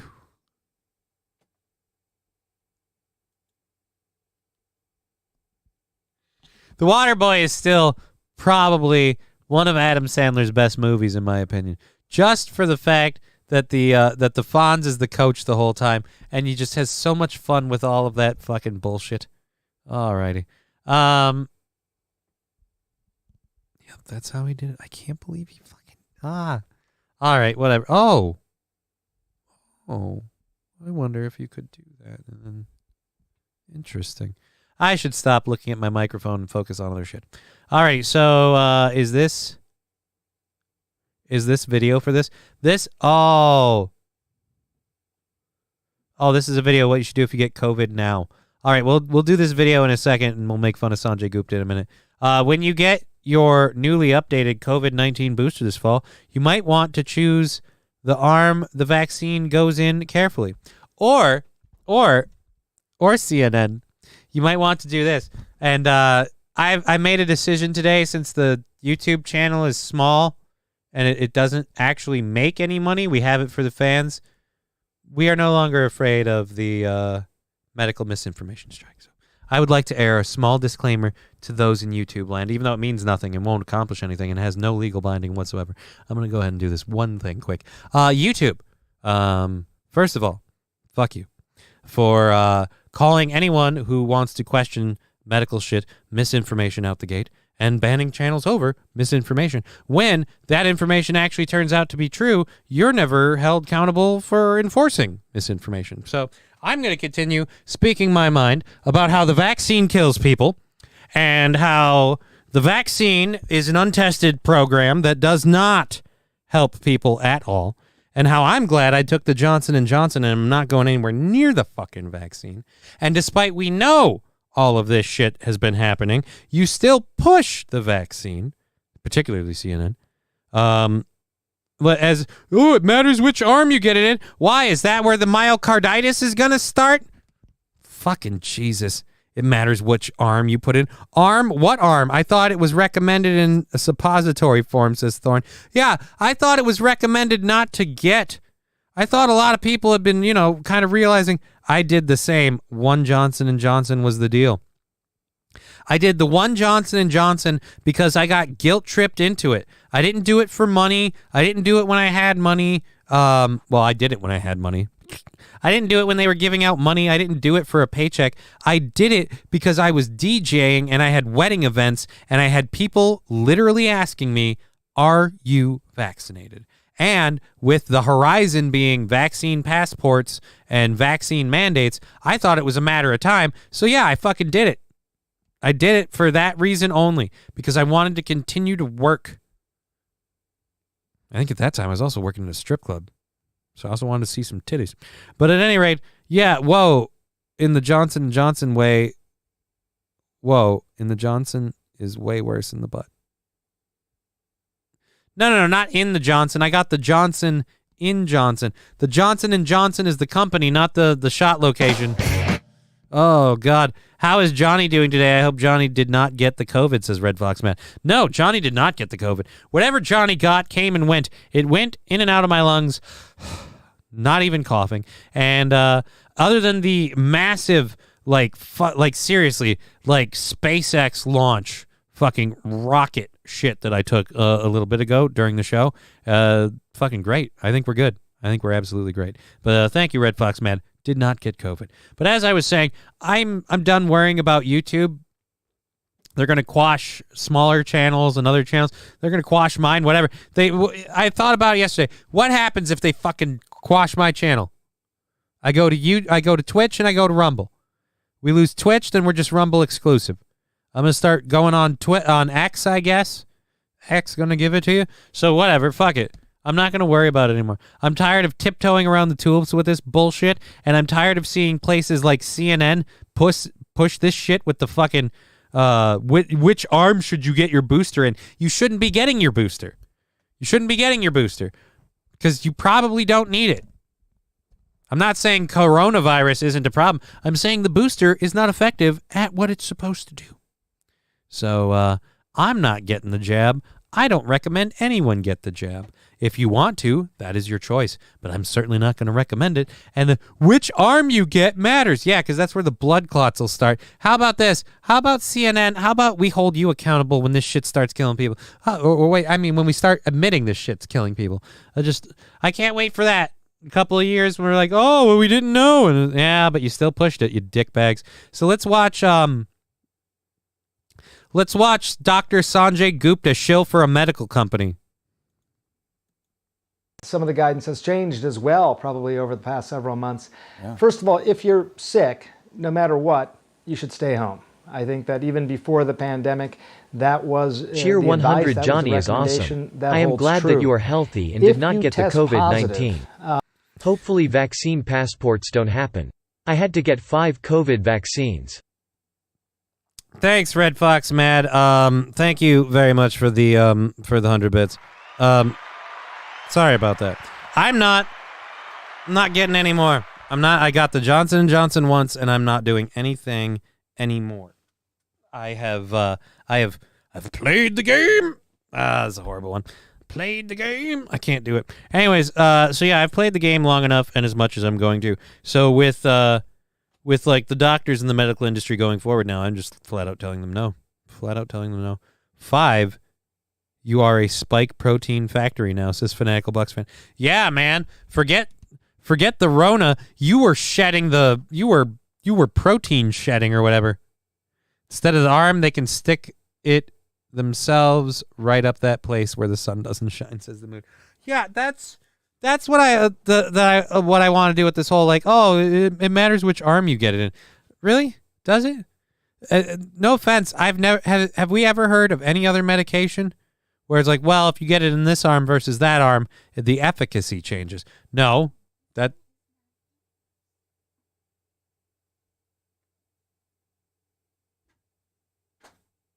okay. But yeah, the efficacy changes. It's just, people suffer from, coronavirus. People should get, boosted if they want to and stuff like that. But the fact that we don't talk about the real side effects of this shit and what's happening with it bothers the piss out of me. And one side just keeps ignoring the fact that all that's happened. All right, so if you have COVID-19, well, most people that I know that got it recently have chosen to just kind of tough it out. I supposedly had it, but I mean, I got sick like everybody else, but it literally wasn't even 24 hours. I don't have any I never lost any smell, any taste. I mean, other than nearly shitting my pants, it's been relatively low key, if I'm honest. What the recommendations are now is that for 5 days, you should isolate. Now, one caveat there is, let's say you had symptoms and then you didn't actually test yourself until day 2 or 3. The isolation period actually begins at the time you first had symptoms. So, the day after you first develop symptoms, that's day 1 of isolation and so forth. You don't have to test, but if you want to test 2 tests in a row, negative tests in a row, if you're not having any more symptoms, that can get you out of isolation. No recommendations on mask wearing either at that point if you have those 2 negative tests. So it's a little confusing, but bottom line advice, stay home if you're sick. Yeah. Here's again the thing that's a little confusing. Majority of the people suffering from this, secondary causes. Look, I'm not saying that there aren't old and infirm people that might need to be concerned about getting coronavirus. Absolutely. I'm simply saying we're acting like it's the big boogeyman when it turns out that the vaccine has been a little bit more dangerous than the actual virus. So never went to get test for the virus, though. Not stealing and sending my data to China. Okay. I haven't tested for the coronavirus, and the reason why I haven't tested is because, like I said, I didn't get... Oh, God, that green screen thing does not like... I got to figure out lighting or something to get that to fix. I've not had any serious symptoms. I took 1 day off thinking it was going to get serious because everyone was talking about how serious it was, and Aaron and April were getting sick. And I was like, I'll take 1 day off, and that's it. I took 1 day off, and I'm fine. I'm fine. I feel great. Other than the fact that I still can't walk, and like I said, the very near shitting myself incident that happened at the beginning of the show, other than nearly dropping a fat, steamy load in my pants, I've been great. Even if you get tested and you knew it doesn't change anything, there's no treatment. Well, but if I got tested and I found out that I had it, I'd know to isolate because I don't want to share it. Here's one thing I will agree with. If you know you have coronavirus or anything like that, don't mingle. Don't go out and share it. Is it not that serious? In my opinion, yeah, it's not that serious. But that doesn't mean you should just go out willy-nilly or ignore it. Wait, who's isolated right now? I mean, technically, I've been isolated down in my basement since Monday. I got to see my daughter for the first time this week yesterday, just because the both of us were sick of not getting to see each other. I was tired of not getting to see my daughter. She was tired of not getting to see her dad. So I asked her mom last night after my show if we could hang out. She said yes. I haven't had any symptoms.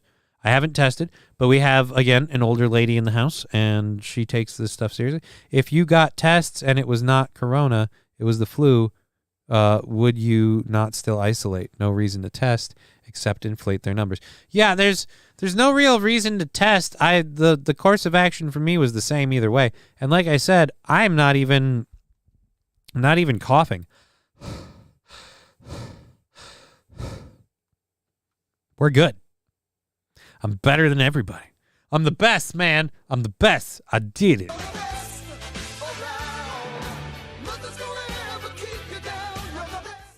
Anyways, we have a show rocking and rolling for, again, another hour and 45 minutes.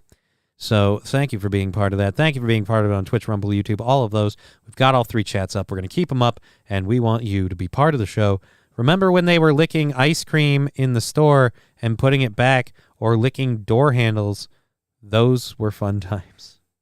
Dude, licking ice cream in the store and putting it back, the grossest thing on the planet, bothers me to no end. I want those people I want those people incarcerated.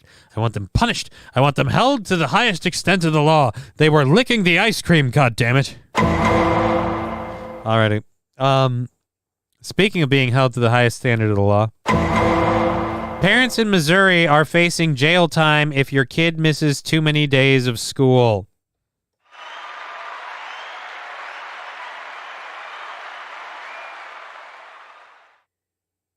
Now, look, when I was going to school as a kid, I would have been fine with this. like in practice and in theory. Because if your children aren't going to school, you're kind of a dipshit piece of shit parent. But my work gave me 2 weeks paid time off because I got COVID-19. Cheer 100. Thank you. Thank you, Red Fox Man.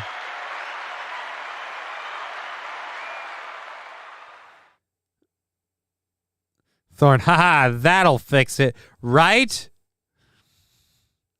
Look, you're going to jail because your kid can't show up to class on time. Oh, that's really, really going to help. Here's where I have a problem with it now.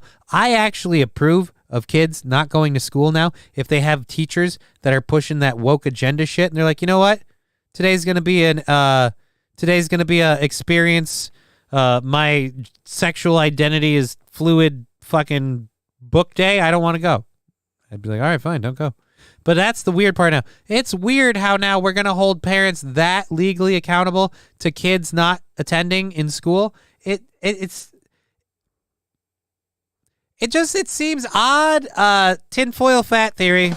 I'm sorry, I'm keeping tinfoil fat theory. I know it's tinfoil hat theory, and I don't remember what started tinfoil fat theory yesterday, but tinfoil fat theory is now just my new favorite thing. So yes, tinfoil fat theory. You start telling the schools we're not cool with the agenda, with the bullshit. So we'd like to opt out of going to school here or whatever. And so the schools, in their infinite wisdom, start saying, hey, if you don't attend, we're going to arrest you. It's almost like you're forcing us to give you our children, and you're slowly making rules where if you want to do shit to our kids and we don't agree with it, they don't have to tell. It's kind of weird. I'm feeling weird. Mom works 2 jobs, dad works 3, kids skip school, and everyone enjoys poverty solutions. Thorin, I'm thinking this is a lot more of mom and dad maybe work 1 job or whatever. And anyway, let's get to this particular one. I'm guessing this is more a case of mom works 2 jobs, dad's still getting groceries. More parents can expect to be jailed if their children miss school after a court upheld prison terms for 2 mothers whose young children missed just 2 weeks over the course of a year. Mothers, all right, I'm going to read their names. I don't have any pictures. Don't make any assumptions. I'm trying not to. Mothers Tamaray LaRue and Caitlin Williams of Lebanon, Missouri, were put behind bars for not ensuring regular attendance by their 6- and 7-year-old children.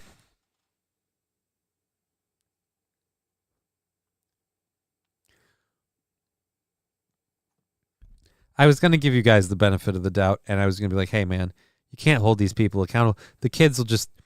6- and 7-year-old children. Even I can make sure my 5-year-old goes to school every day. You can't get your 6- and your 7-year-old child to school? How bad of a They parent... hate school choice. I went to Catholic school. I loved it. Your taxes should follow your students to private or Catholic schools. Cheer 100. Actually, I've got a story somewhere else about, or maybe I don't have it, but I read it today, about some test results are showing that, at least in the area, one part of the U.S. where the story's from, that the private schools aren't necessarily better. And so the public schools are demanding certain criteria be forced on the private schools in terms of standards, so they can, otherwise they shouldn't be receiving money. And I laughed at that, thinking, imagine that, private schools sitting there going, oh, we don't teach the children well enough, and then the public schools, hey, can you enforce some sort of standards? Your kids are dumb. You guys know what you've been doing like for a while, right? Just no.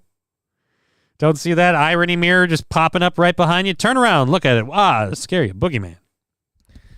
Alrighty. Lizzo and her sister started. That's where we started. Tinfoil fat theory. Thank you, Trucker 18-wheeler.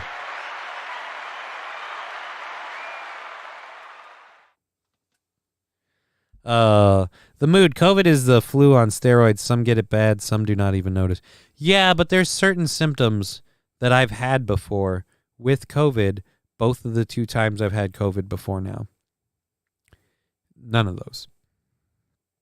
And in both cases, those symptoms lasted several days. This whole event for me, as far as I can tell, after how today and the show today has gone, which is great, by the way, thank you so much. Other than nearly shitting my pants, that fucking evacuation was the end of the fucking battle. That was the last shot fired out of my ass. Remarkably soft, by the way. And then, yeah.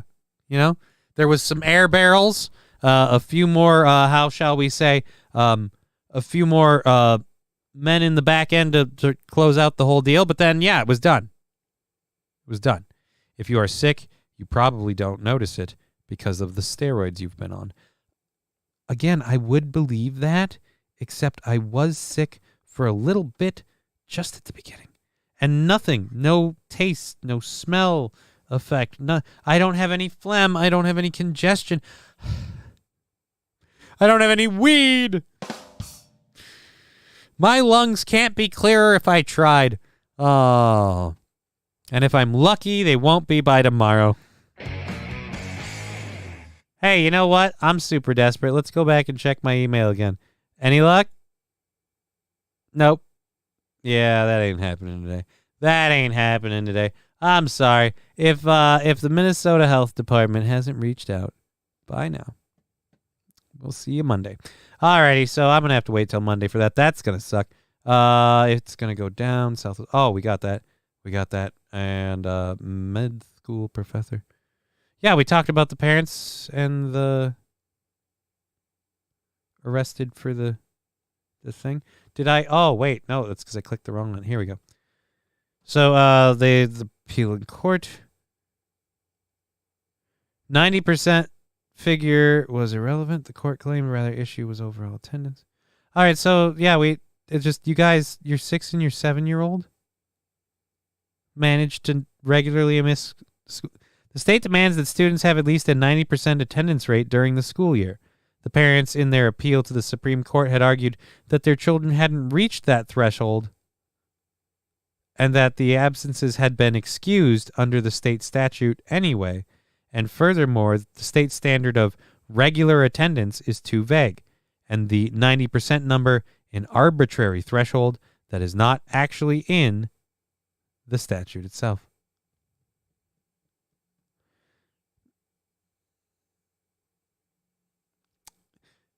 The absences were excused. No, they weren't. No, they weren't. But yeah, the steroids I was on, I took the last one of those a couple days ago. I think the steroids I was on might have helped push me through it. But again, I don't think I had the virus, the Ronavirus, like I said. In and out like a burger shop. And I'm great. I got the COVID, as George Floyd says, Trucker 18-wheeler. Oh, I'm sorry, Trucker. I hope it goes well. In my day, homeroom counted as present, so after that we were good. Well, again, these are 6 and 7-year-olds, so I mean, I kind of feel like if they showed up, somebody should have kept them there. So the parents just weren't bringing them in. You didn't bother to check with anybody. Do you not pay attention to your kids? Am I the only person who gets anxious if I don't see my kid regularly? Fat Conan, you're looking buffer. Those steroids are working. As for being buffer, my arms are just generally more buff because they do all the work, and I've been working out more. The steroids don't help in that regard, but thank you. I am actually I'm kind of bloating and taking on water and stuff. I had to wear my compression socks for the first time in a long time, so I'm wearing my fancy big black compression socks all the way up to my knees. Alrighty. Almost shit on them too if things had gone bad. Would have been a lot of laundry to do and a huge voice crack. All right, we have an hour and a half left in the show, and I'm getting a behind here. We need to keep moving. Thank you so much for being part of the show. Again, we're going to be going for another hour and a half on Twitch, Rumble, and YouTube. Let's check up this last story here.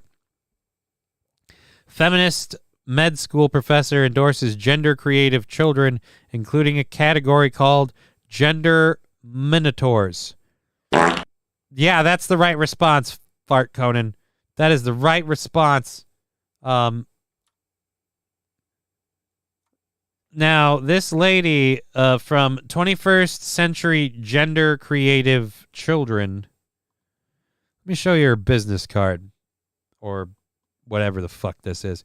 This is for transgender children, gender expansive children, gender fluid children, gender non-binary children, gender hybrids, the gender Prius, which is half girl, half boy, the gender Minotaur, one on top, other on bottom. That's just called missionary. And it shouldn't be done with kids. We've talked about this. Gender by season, school year girl, summer boy. Gender by location, at home boy, at grandma's girl.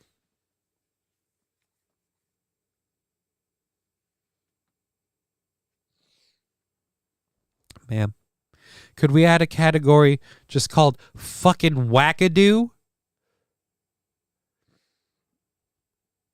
You're telling me that in the whole of human existence, all the way up until now, humans have been like this and they've needed to express themselves and change their gender on a momentary basis, like whether or not you're at grandma's house? Look, if you're at home a boy and you're at grandma's house a girl, it means either A, your grandma's really fucked up and likes dressing you in dresses, or B, you like wearing dresses and being maybe a little bit of a girl, but dad doesn't like that, so at home you behave like a boy. What that really, really means, more than likely, is you're gay. You're going to grow up, going to be gay. You're either going to wear dresses or not, and life will continue to happen for you. I don't understand the Minotaur thing. One on the top, another on the bottom. Look, that is, again, where you just want to be, if you're a dude, like, hey, I'm a dude on the bottom, but I'm a lady on the top. No. You just want to play with boobs, and you're tired of getting rejected, so you want your own. All right? Trucker 18-wheeler. Just what the French word? Yeah, dude. Gender Prius. Half girl, half boy. And you have to plug it in every night, otherwise you can't get to work.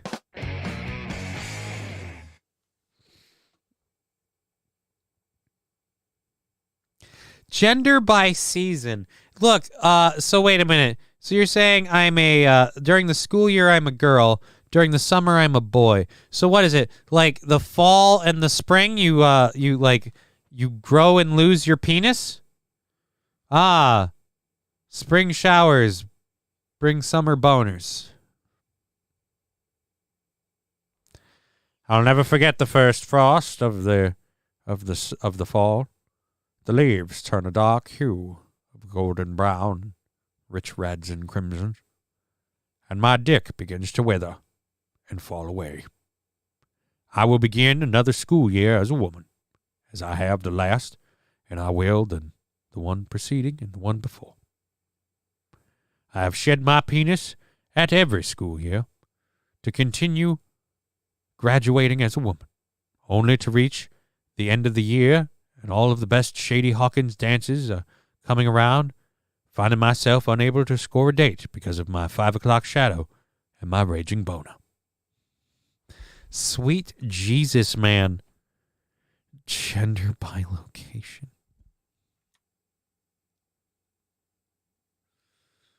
Holy Jesus.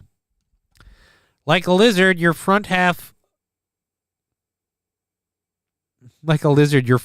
falls off and regrows. Yeah, but normally that only happens when you're scared and you're trying to defend yourself. Alrighty, so this lady is an expert. And this is a real medical school professor and self-proclaimed feminist.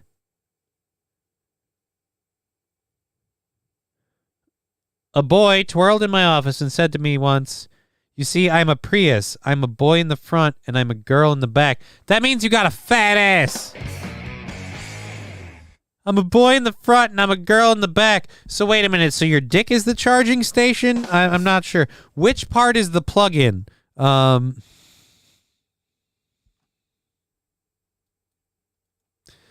the gender minotaur thing is kind of fucking weird. And this lady, at no point does she do herself any favors when talking about gender minotaurs. Aaron Shaft said that gender minotaurs love mermaid content. I started seeing a whole bunch of other gender hybrids. And so we have the gender Prius, we have a gender minotaur, she said, and most of the kids who are gender minotaurs love mermaids. So make sure you have a lot of mermaid books. If you really think about it, it works. I have never once been told a truthful thing or anything that wasn't a scam that included the phrase, if you really think about it, it works.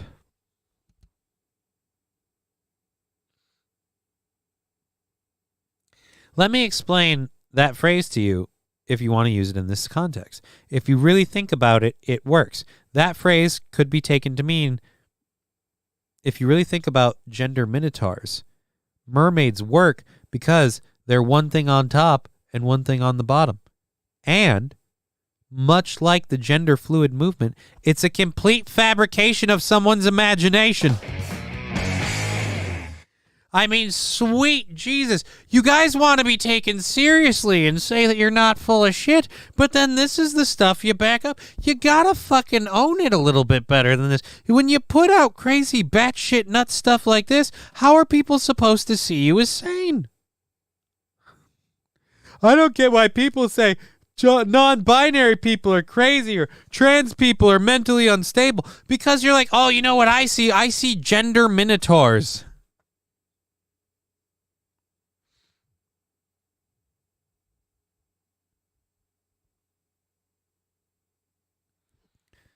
I see a white cow and I want it painted black.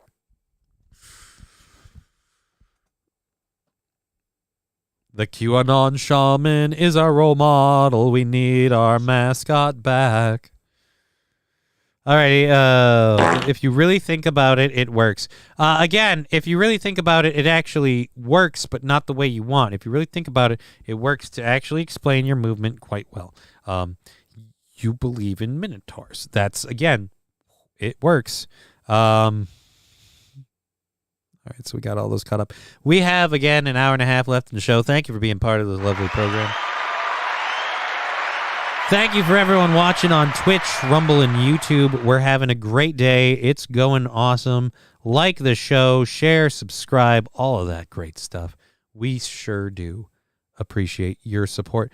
Let's do a quick check on our funding thing to see how much we can currently kick into the goal today. That one's looking to hit. Yeah, we're gonna say it's a little under, but we can roll it up. We'll round it up because it'll probably happen. We're gonna say we're losing $10 already, so that's gonna put us at $35 for Monday. $35 for a goal. That's just goddamn brilliant. All right. There we are. Okay, so update that. Thank you very much. And again, anything that comes in today will move towards Monday's goal. So, all right, this last video from the second hour stories, and then we'll have to get into the third hour stuff. Wow, we are catching up on time, though. So it is the third hour. We have just begun with all of that. We're just making shit up as we go now. Let me off this stupid fucking rock. Fat Conan, I completely understand what you're saying. And I actually kind of share the sentiment, if I'm honest. But I don't want to get let off. I just want to be financially stable, and I just want to recuse myself from the world and just play online video games. That's what I'm going to do. I want to raise my daughter and play World of Warcraft. That's it. That's all I'm after anymore. Fuck it. Alrighty. So this last story for the second hour is about a Southwest Airlines flight. It was heading to Cancun, is Flight 307. It was climbing out of William P. Hobby Airport in Houston en route to Cancun Tuesday when the right engine erupted into flames. I think I fly once or twice a month, and I knew that wasn't normal, so I opened up my window, and I'm sitting next to the engine, and that whole engine, you see like fireballs coming out of it, said one passenger who headed to the Mexican resort with his girlfriend. I'm thinking, damn, it's gonna go down, Kasalik said. All right, do we get any actual... Are these... Oh, wow. So, no, these are the videos. All right, so let's flip over to the pictures that we have here. So, he saw the engine doing that. I don't know why we included one awkward selfie. Guess he's still trying to make it happen. But yeah, that's a little dangerous. This is your captain speaking. I don't want to alarm anybody, but our plane is blowing up, so smoke them if you got them, you know?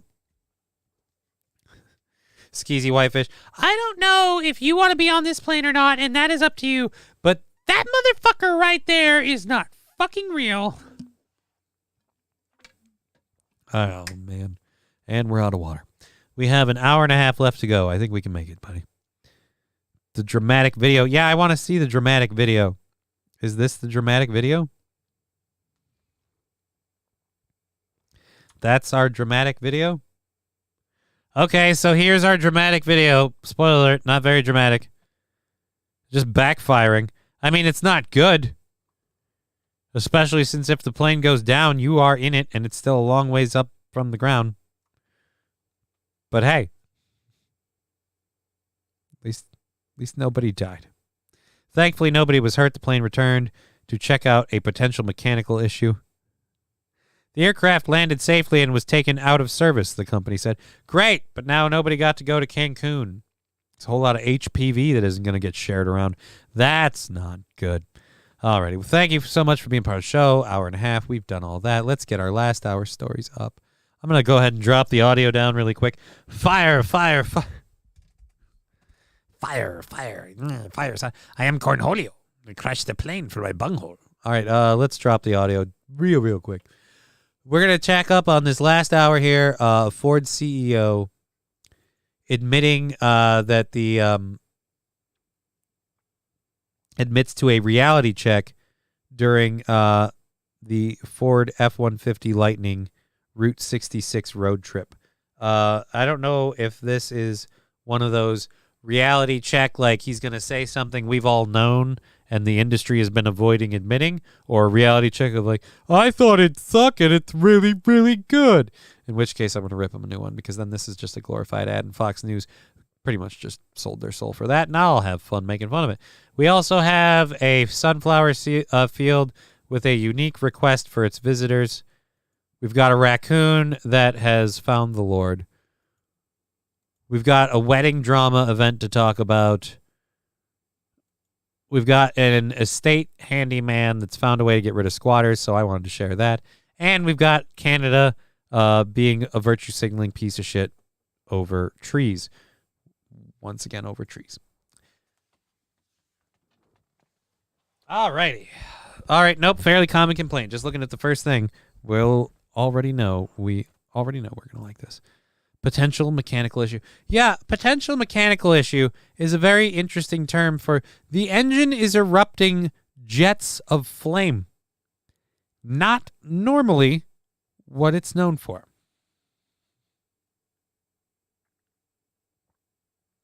I'm just saying, you know, most planes don't explode. Just most of them. Maybe this one could think about it. Give it a try. Oh, my buddy Daniel texting me in a group chat.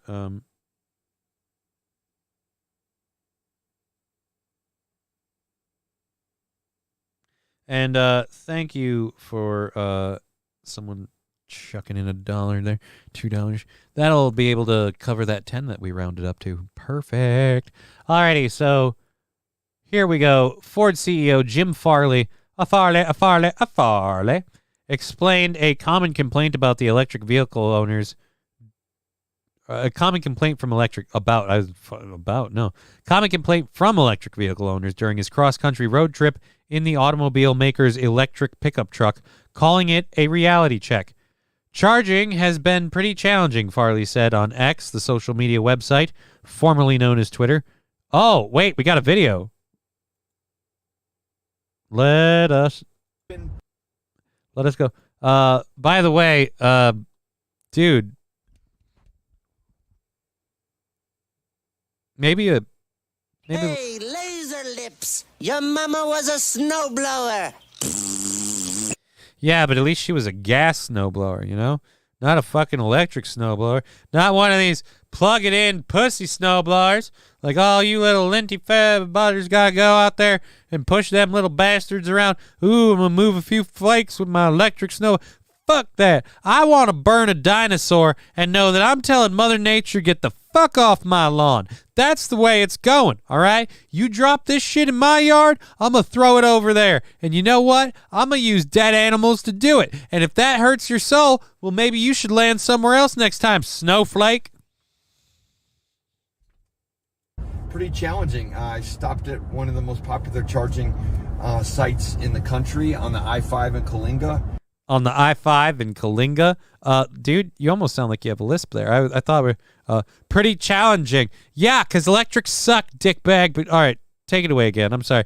I'm getting thrown off by the fact that you kind of look like Ron DeSantis. Like you're Ron DeSantis in witness protection. Like this is what, if Ron DeSantis loses, he becomes the Ford CEO. It's like a backup puppet plan he has. Like if all else fails, I just fall into that guy's identity. Charging has been pretty challenging. I stopped at one of the most popular charging sites in the country on the I-5 in Kalinga, a big Tesla supercharger network there, and I went to a low-speed charger. It took me about 40 minutes to get 40%, but it was a really good reality check. The challenges of what our customers go through and the importance of fast charging and what we're going to have to do to improve the charging experience. Charging has been pretty challenging. I stopped at one of the most popular Let me explain to you the problems with fast charging. The problems with fast charging is you're moving large amounts of energy between 2 points. And when you move large amounts of energy between 2 points, do you know what you get? Explosions! Yes. And that's one of the reasons these batteries blow up so much is because we load them with too much power. It builds a fucking effect that gets out of control and the thing goes boom. It's almost like, and I know you don't want to hear this, it's almost like these electric cars aren't the fucking angel that everyone says they are. And oh, yay, it's so fun driving my electric vehicle. I can't wait until charging becomes... Oh, wait, I'll read Fat Conan's thing after. Yeah, so, you know, it's so great having my electric vehicle. Oh, I got to go charge it. Look, if you're using a daily commuter and you can charge it, go to work, come home and charge it again, yeah, sure. I'm sure that electric vehicle is great. There's a place for them. They can operate in a niche area. But the idea that we have to have all of these vehicles and that they can be like you can go on a road trip. You can't go on a road trip in a charged vehicle. I have a video. Where did I put I have a video, and I don't know what I'm losing my mind. I have a video somewhere I can look for about a dude who put a charger in a Tesla, but I think we've played it on here. Fuck it. Let's go to this. Charging sites in the country on the I-5 in Kalinga, a big Tesla supercharger network. So you don't have any Ford supercharging networks, so you had to have everyone pack up and go to a Tesla one. Again, these supercharging networks, if they're so star-spangled awesome, and this thing is also star-spangled, why are we pushing this shit? I'm sorry, I don't feel bad when they're like, oh, we don't have enough charging stations. You know what powers all the charging stations, right? Not the wind. And by the way, nice photo op with all of those fucking windmills in the background. I love whoever thought that was a great idea. You're a dick. But, yeah. So these charging stations, they take forever. They take up a lot of space, but they still require energy provided by all of the unclean sources that we're told are horrible and we need to get rid of. So I just don't understand why we're doubling down on all this stuff and why we're pitching all this shit if we really, really aren't ready to do it. Work there and oh, we already did this video. I'm not going to fucking keep going. I am losing my mind. It is 4:15, so we have an hour and 15 minutes left in the show.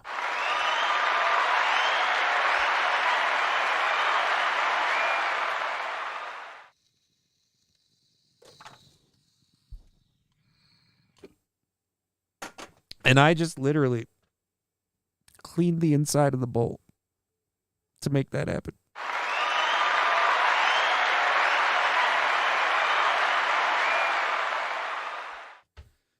That's what you call leftovers.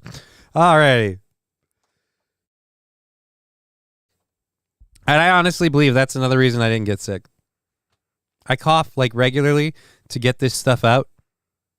It's that time of day. Hey, man, it's close enough. That wasn't the best thing in the world, but it was better than nothing, and it'll get me through because I'm getting tired. It's been a long day, and it's taking a roughing. I bet Ukraine has awesome charging stations. Yeah, dude, Ukraine's got to have awesome charging stations, with all the bombs and everything else that's going off there. I bet that's such a great time.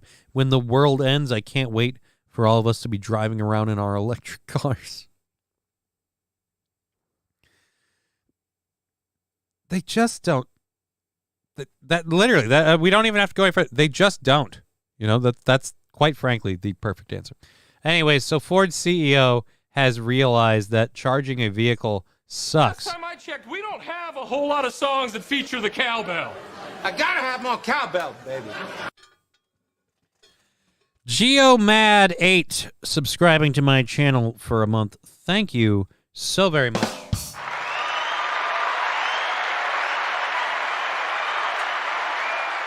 This is not a medical channel. I am not a medical professional. I do not give medical advice, but that man needs his prescription filled. Cowbell incoming hail.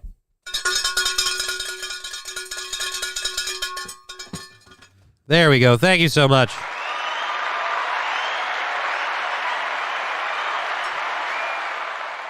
I was supposed to cut the fucking bell out of that thing and use it like in the bit, like dun dun, and I have actually become a huge fan of dropping the audio on the mic a little bit and just fucking giving her. Just ring one out. And then the best part is if we ever do like multiple donations and I have to really work at it, I'm going to kill myself ringing a fucking I am going to kill myself ringing this fucking bell. And it's beautiful. Thank you so much.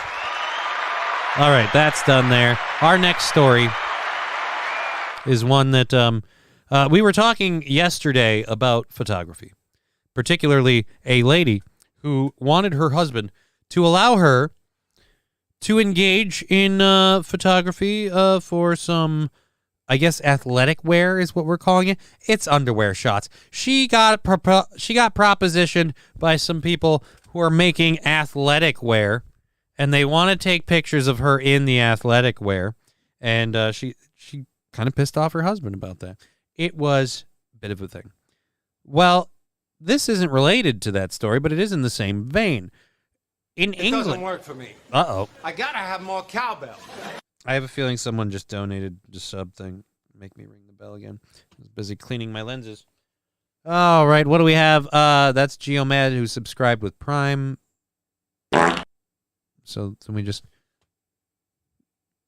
we just do that? Then why did it? Oh, he followed. Oh, Jesus. I'm like, why did it go off again? Is something busted? All right, anyways. Thank you very much for sharting it out there with us. And again, thank you for supporting the channel. So sunflower field owners are asking visitors to stop taking nude photos.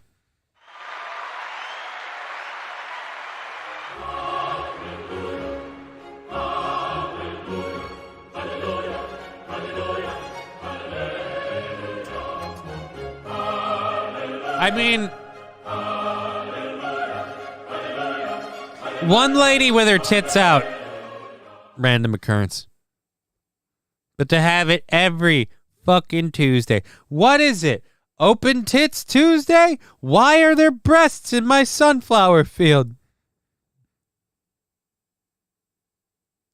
I see fields of green. Tits are white. That lady's got a fat ass. That guy's dick is all right. And I think to myself, what a wonderful sunflower field. I mean, come on, man. What is it about this field? If you plant it, they will come and take naked photos? I mean, what's going on? The owners of a sunflower field in England are pleading with visitors to stop stripping down to take naked photos in public view. Siblings Sam Wilson and Nettie Petley, Nettie Petley, I don't know. Owners of Stoke Fruit Farm on Hayling Island. Stoke Fruit? You have a sunflower field called Stoke Fruit Farm, and you're pissed that people are coming to take naked pictures? Dude, it sounds like the plot of a goddamn Pornhub skit. There is a place called Stokefield Farm, and if you go there, you can watch someone stoke their stock on the farm field. I mean, come on, man. Geomad saying, I was confused too. Yeah, I got to change the alert noise for the subscription and the follow. The two being the same is a problem, and I don't know why that is. We need to fix it. It's something we need to do, goddammit. Alrighty, so again, Stoke Fruit Farm, Hayling Island. They said they had put up signs asking guests to refrain from public nudity after six incidents of naked photo shoots occurred since the sunflower field opened to the public last month, including 3 incidents in a single day. Oh, fuck. They get naked in the field. Yeah, dude, Mr. Q's got the right idea. But before we get to that, I got to get to his other comment that I missed earlier that's actually apparently really, really funny. There we go. It would have been really, really bad. Mad Max would have been a really, really bad movie with electric cars. Now I want to see that. I want to see someone do Mad Max with electric cars. We need to have Mad Max with electric cars. It needs to be a thing. And then Mr. Q saying, I think they should get 10% of all the money made off the photos. Not only that, charge for it. Make it a fucking adult swim time or whatever, adult photo time, adult sunflower time. I don't know why the field of sunflowers is drawing naked people, but again, use it to your advantage. I mean, you're open to the public. Technically, so are they. And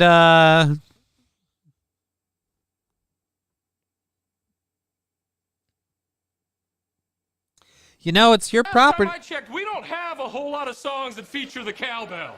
I gotta have more cowbell, baby.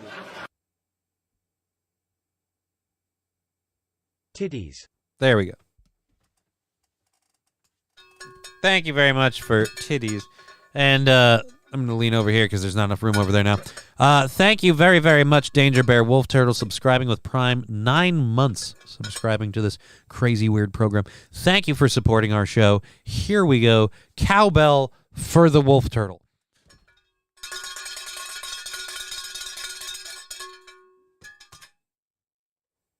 I'm going to break my arm doing it. I'm fucking giving her. Webcam dollars by the hour, says Fat Conan. That could be workable. But again, now we got to work out how do we make it so that the people who want to actually go to the fucking thing and not, you know, see a bunch of dicks and shit, how do those people get to go have a good time? How do we set it so those people get to enjoy themselves? Because that's how we make it fair. Again, I just feel like you guys are looking at this the wrong way, though. The owners, start selling, dude. Set up like a viewing stand. Like, hey, that's weird. We don't want people to be able to come here and watch us take naked photos. Yeah, we don't want people taking naked photos either. So I guess if you're gonna come do it, they're gonna come leer at you. Have fun. I mean, that's all you got to do. Just tell a bunch of pervy dudes, gross, fat, pervy dudes, like, hey, man, we've built you bleachers, relatively comfortable seating. You just got to sit out here and wait for them to start taking the naked pictures. Hell, we had one day 3 different naked photo shoots happen. So then they'll come out, and then they'll be like, and here's the even better part. You can heckle, all right? You don't have to. You're not enforced or encouraged, but you also not be reprimanded and or punished. You can heckle. So you show us your tits. We'll see your knuckles. Get your tallywhack out. Oh, look, that's a small. Oh, is it too cold, mate? Mate, it's too cold. I can see your tallywhacker retreating like the British did after the Revolutionary War. Why did we burn on them with? I don't know. We can't make accents work and all that at the same time. Happy Friday, y'all, says Blank Page. Hey, Blank Page, welcome to the show. Half Dick Fields and half Dick Free. Oh. Show us your tits. Nice tits. Want a shag. Like, just fucking let them have at it. And just berate the ever-loving shit out of them. Alrighty. Well, that is that. We always had people taking risque pictures, but this is the first year it's been a problem, which is why we've put up signs. I saw the sign, and I opened up my thighs. I saw the sign. The photographer's demanding, but I am understanding. All right. The site is huge, and there are so many places that you can hide away without anyone finding you for over an hour. But these incidents were blatantly public, Petley said. Well, maybe that's because they wanted you to join in. You know, here's my theory. Ooh, you caught us doing a photo shoot. I hope you don't fuck me. Like, maybe that's what's going on, dude. You could have got your dick wet. How dare you? Just turn away a good shag.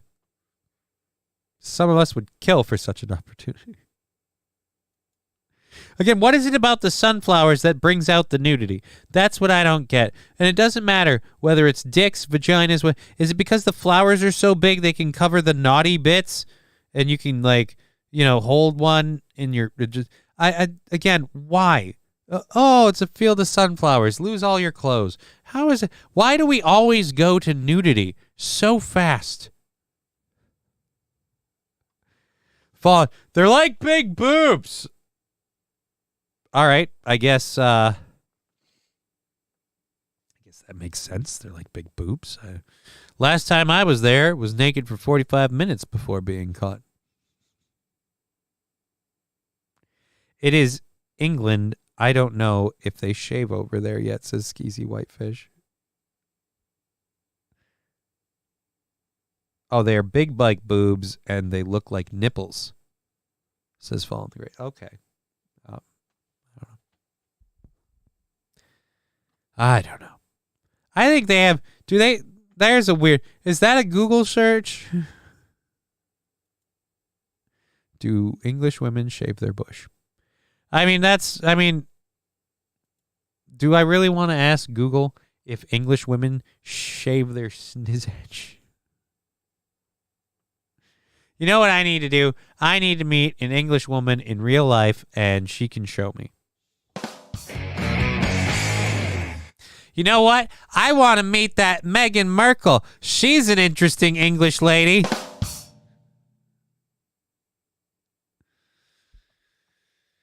Hairy armpits don't even sell any tickets. That's a weird one. God damn it, Fat Conan, that stupid, creepy-ass face. Oh. Thank you, Well Salty, for jumping into the chat there. Welcome, everyone. Well, maybe not her. Maybe not her. Yeah, maybe not her. We've got another story here to play for you. A news story. Sometimes, they say the Lord works in mysterious ways.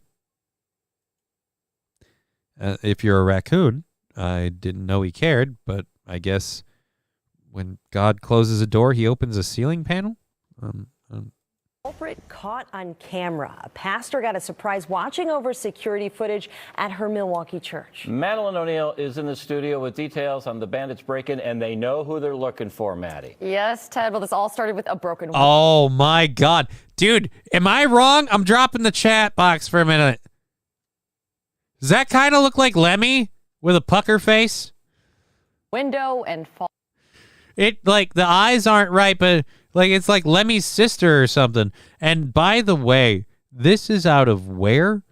I have no idea. Chicago? Okay. How not going anywhere are any of these people? This guy doesn't look very talented. She's not going to be pushing him off anytime soon.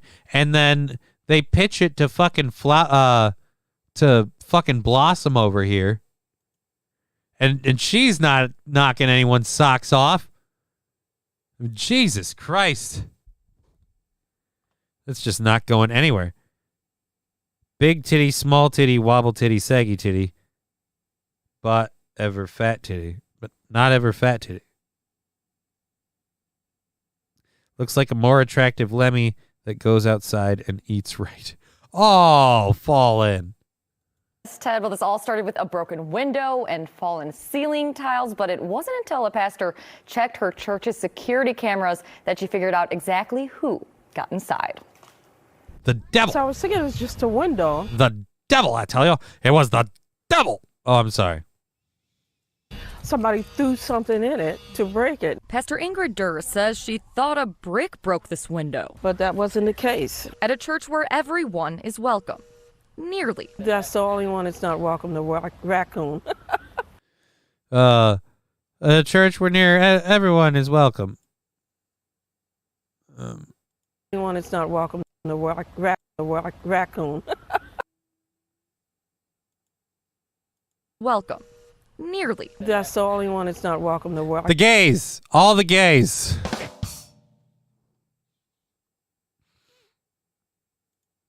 One is welcome.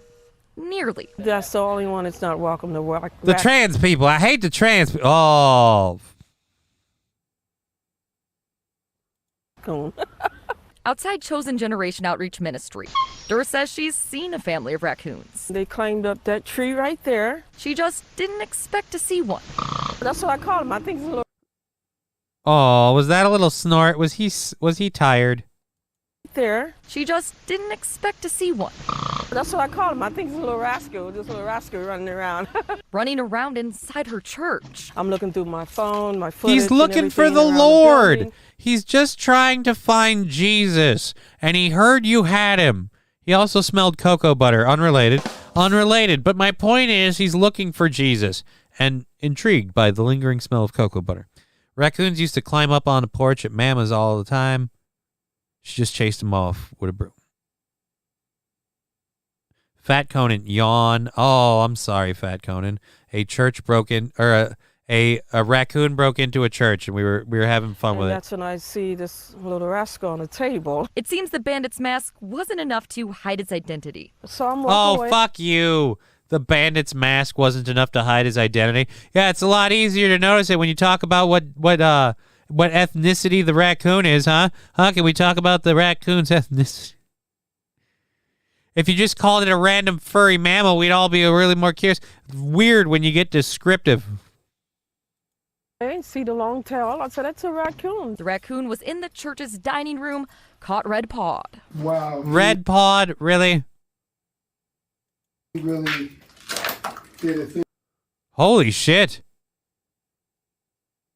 He made a mess, and it looks like, I guarantee you there's raccoon shit everywhere in there. Durr recruited some neighborhood help to make sure Rascal left the church. I believe it's a beacon of light here. Which is also a potential beacon for what raccoons love most. It's probably looking for food.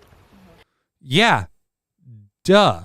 And like I said, he got in there, and he could smell. Oh. Kids used to jump on my legs and play with the hair on my legs. I like cockroaches.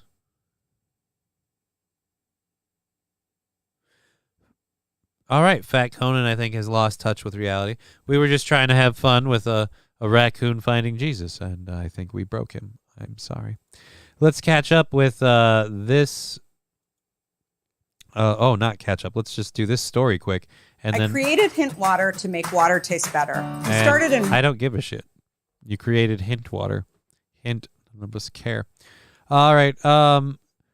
Wedding drama erupts as a bride explodes when, like, literally? Do you take this woman to be your lawfully wedded wife? I do. Just boom. She had that Formula 51 cocktail. You know what I mean? All right. So, wife explodes when young boy wears white. Couple no longer speaking. Oh my God, lady. You let someone wearing the same color as you ruin your marriage? How fucking horrible of a person are you? That, I guarantee you, that husband dodged a fucking bullet. Oh, man.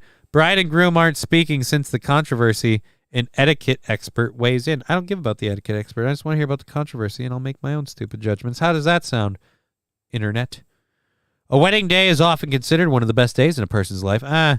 But not for this newlywed couple. A new groom took to Reddit to seek advice after he claimed his wedding day was ruined due to the wearing of white by a guest, a move that deeply upset his bride. Once again, this is out of Am I the Asshole? One of my favorite subreddits because the stories out of here are ridiculous. Asking if he was wrong for calling his wife insecure and selfish on their recent wedding day.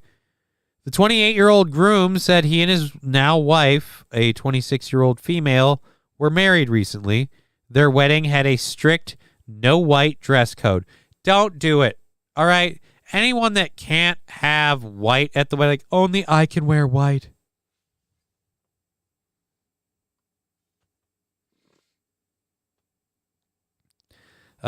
Rusty Grammer saying at Fat Conan, is that Jake Hudson's mom? I have no idea. Call me your tits. I think you mean call me your tits, lady. I doubt anybody is going to confuse you for the small child in white. Yeah, I agree, Skeezy Whitefish. It really, Johnny, look at my not deer stand.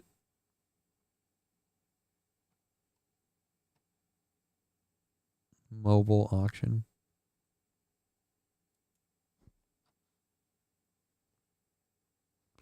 Oh, I see what you're saying. Huh. Interesting. You're gonna, hey, if that's what you're doing, good luck to you. That's hilarious. Fallen, good luck on that. The scary face emotes look like they could be Jake's mother. They could be. You might be behind in the chat or the show because that was a little while ago. I just, creepy face emotes are just creepy. Alrighty, so, nope, that's the Canada's plan. Wedding bride, that's what we were talking about. The reception was going well until I noticed my wife walking over to the bathroom with her face in her hands, the user wrote. You're a dick. You're a dick. You're a dick. Who is that? Mikey Two Milks? You're a dick. You're a dick. Alrighty. The reception was going well until I noticed my wife walking over to the bathroom with her face held in her hands. He explained that when he went to check on her, he found her sitting on the floor with mascara running down her cheeks.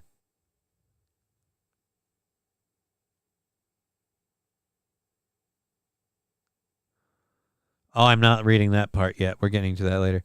I asked what was wrong. She told me that one of our nephews was wearing white jeans and a white bow tie, he recalled. The man on Reddit explained that he thought she was overreacting. After all, the nephew, his sister's son, was only 6 years old, he said. I told her she was overreacting, but in a much nicer way, and I said that she should go enjoy the reception and forget about the whole thing. After texting her sister to come and help her fix her makeup, the bride returned to the reception, the man wrote. Later, the groom said he thought he saw his new bride speaking with his sister, the mom of the nephew, just making simple conversation. But he was wrong. Shortly after, the groom's sister apparently walked over to the groom and began explaining that she was upset with how his new wife was treating her. She said the bride was asking the 6-year-old nephew to change his clothes or leave the reception. My wife felt she was completely in the right for what she asked, and I told her that if she kicks my family out, then I will happily leave too, the groom reported on Reddit. Since the wedding, the Reddit user said, his wife has been staying with her mother, and the newly married couple reportedly have not spoken. Reddit users took to the comment section to share their 2 cents with the situation. It's a 6-year-old in a bow tie, one user wrote. Did she think people would confuse him for the bride? Another user noted, maybe people would have confused him for the bride, given she's acting 6 years old over the whole situation. Another Redditor left an interesting comment about the notion of wearing white to weddings, asking about men's button-down shirts. The rule is supposed to be no other woman wears a white dress, the person wrote. At every wedding I've been to, 90% of the men wore a white shirt. Florida-based etiquette expert Jacqueline Whitmore told Fox News Digital that although the bride had the right to make any requests, such as no white dresses or outfits by others at the wedding, the 6-year-old nephew is innocent. Perhaps his mother thought the no white rule applied to women only. That's right, only black ladies. No white ladies. I don't want a single person in here bringing a white lady. In fact, the only thing I want to hear from anybody is, Hey, where are the white women at? not here, not at this wedding, for goddamn sure. Overall, Whitmore said the bride should have let the situation go. Yes, she should have. As long as the little boy was appropriately dressed and not creating chaos in any way, I would have advised the bride to let it go, she said. Whitmore also noted that the groom in the situation handled things well as he could, being expected. Life is too short to start a marriage on the wrong foot, she also noted. Right? So it's not a perfect time to end it now. You didn't even start. Let's go ahead and shut it down. Shut it down.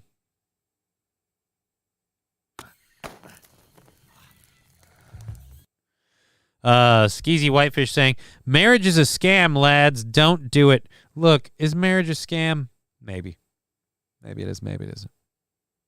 Maybe the people who should get married should be the people who don't want to do it for any of the actual societal reasons. They just whatever, want to be together forever, and they figure, fuck it, let's make it legal. But the idea that you and your bride could have this schism on your wedding day, you really did not think about this before you really rushed into it. Because I'm sorry, you are not at all in sync with your partner in any way if you can't anticipate how she will react to someone wearing white. And if you can't both understand how that situation could have gotten kind of, resolved or ignored, you both are not ready to be together. I'm pretty sure this was she's always wanted to get married, so she just said yes to this guy. He likes stooping her on a regular basis. She's hot enough.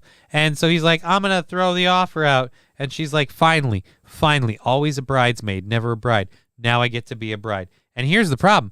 He gets to see a side of her he didn't know existed because she's been holding it back this whole time. Crazy bride lady's been sitting in the corner, and he didn't know that.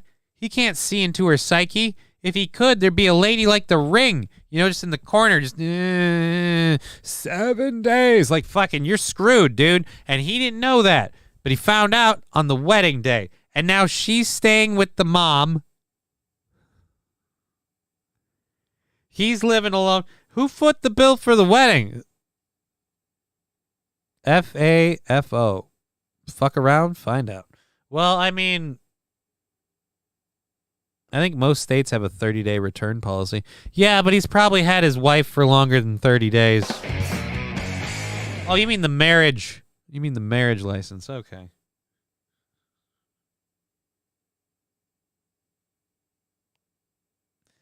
Oh, that's when you leave her and then you meet the love of your life like the next week and you never let her forget it. Not like deliberately run it in her face. You just know that you talk in similar circles, and you just kind of go at. Fat Conan saying, "Let the best man have her." Dude, the best man's probably married. It's a lot of cases that is nowadays. If the best man's single, I guess maybe. What is the one thing that you can eat that will make you miserable for the rest of your life? Wedding cake. Ha!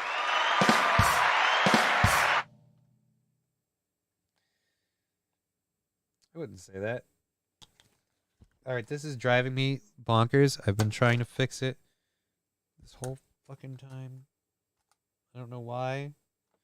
This cable has gotten so twisted that it couldn't just fucking... There, you happy, you dick? Still didn't work, did it? Nope, still didn't work. Motherfucker. Vagina. I mean, dude, if I don't want to eat the vagina, I don't do it. But I've never not enjoyed a good vagina eating session.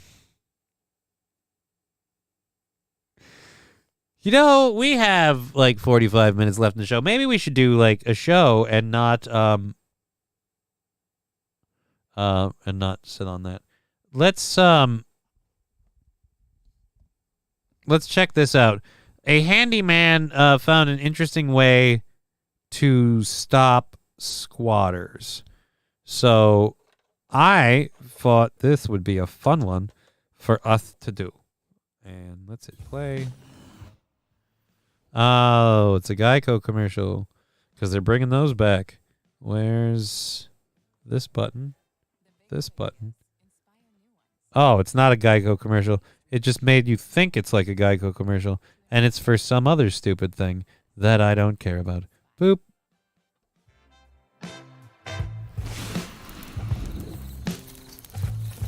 You're going to burn your balls. Flash Shelton is a handyman who once removed squatters from his mother's home. Shelton is now using his experience to help others get squatters out of other homes. Flash Shelton, man on the right-hand side of the screen, joins us now. First of all, Flash, would you tell us your personal story? How did you get the squatters out of your mother's house? You're not addressing him properly. Look, I expected more from you in this segment. You are talking to Flash, which means you have to introduce him as Flash. Ha! He'll save every one of us. Wow, wow, wow, wow, wow.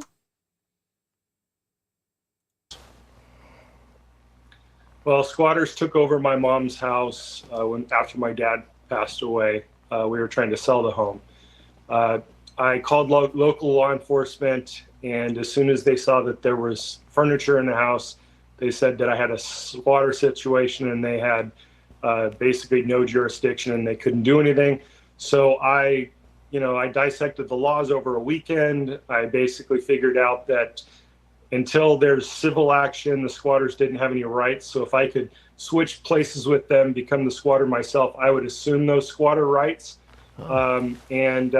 Just in case they had a fake lease, like I hear some do, I had my mom write me up a lease. Thank you, Lab Glass. I packed up my Jeep, drove up there, and paced out the joint around 4 a.m. I waited about 8:30 in the morning. 3 cars pulled out of the driveway, and I made entrance to the house. I put up cameras, waited for them to come back, and they didn't have a lease, so that never came into play. But when they came back, I just laid it out for them, told them that it was all locked up, cameras, and the only way they would get back in the house is if they broke in on camera, and I would prosecute. And I told them they had a day to get their stuff out, or the furniture was not theirs anymore. But you couldn't have gotten them out. I pray to the highest heavens, Lord, please do not let this Becky get any purple-headed yogurt slinger from any man. Absolutely none. K-Fall saying, Johnny, tonight I'm making double smoked bacon shredded chicken grilled cheese. Double smoked bacon, shredded chicken grilled cheese. Like a sandwich? Good for you. Good for you. Good for you. I I'm not sure what I'm doing for dinner tonight. I don't know that I care what I'm doing for dinner tonight. I'm just in Mopesville over the color lack that I have. I wish my life were more green, but thank you, Mikey, for the 100 bits. But c'est la vie, such is life. And when the state gets its shit together, hopefully by Monday, we'll fix that problem. Anyways, let's get back to this guy. This is interesting. I like the guy that did this, but I fucking... is that going to work? You squat the squatters? Who squats the squatters? Oh, the space bar's not hitting the button. The little internet cat, alien cat thing. Creepy. In the morning. You couldn't bang on the door, walk in, and tell her to get out. You couldn't do that, could you? No, the law would prevent me from physically removing them. However, being that I wasn't the homeowner, I had more rights. As a tenant, I would actually have more rights than them. So if they were there, then I would have just entered the home with a lease in hand. I would have just shown them the lease. I would have walked past them and said, I don't know what you're doing.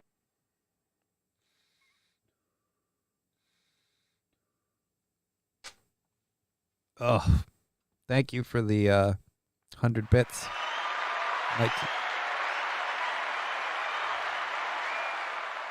But I'm moving in. This is my house now. And I probably would have just done anything and everything I could to make it miserable for them so that they left on their own.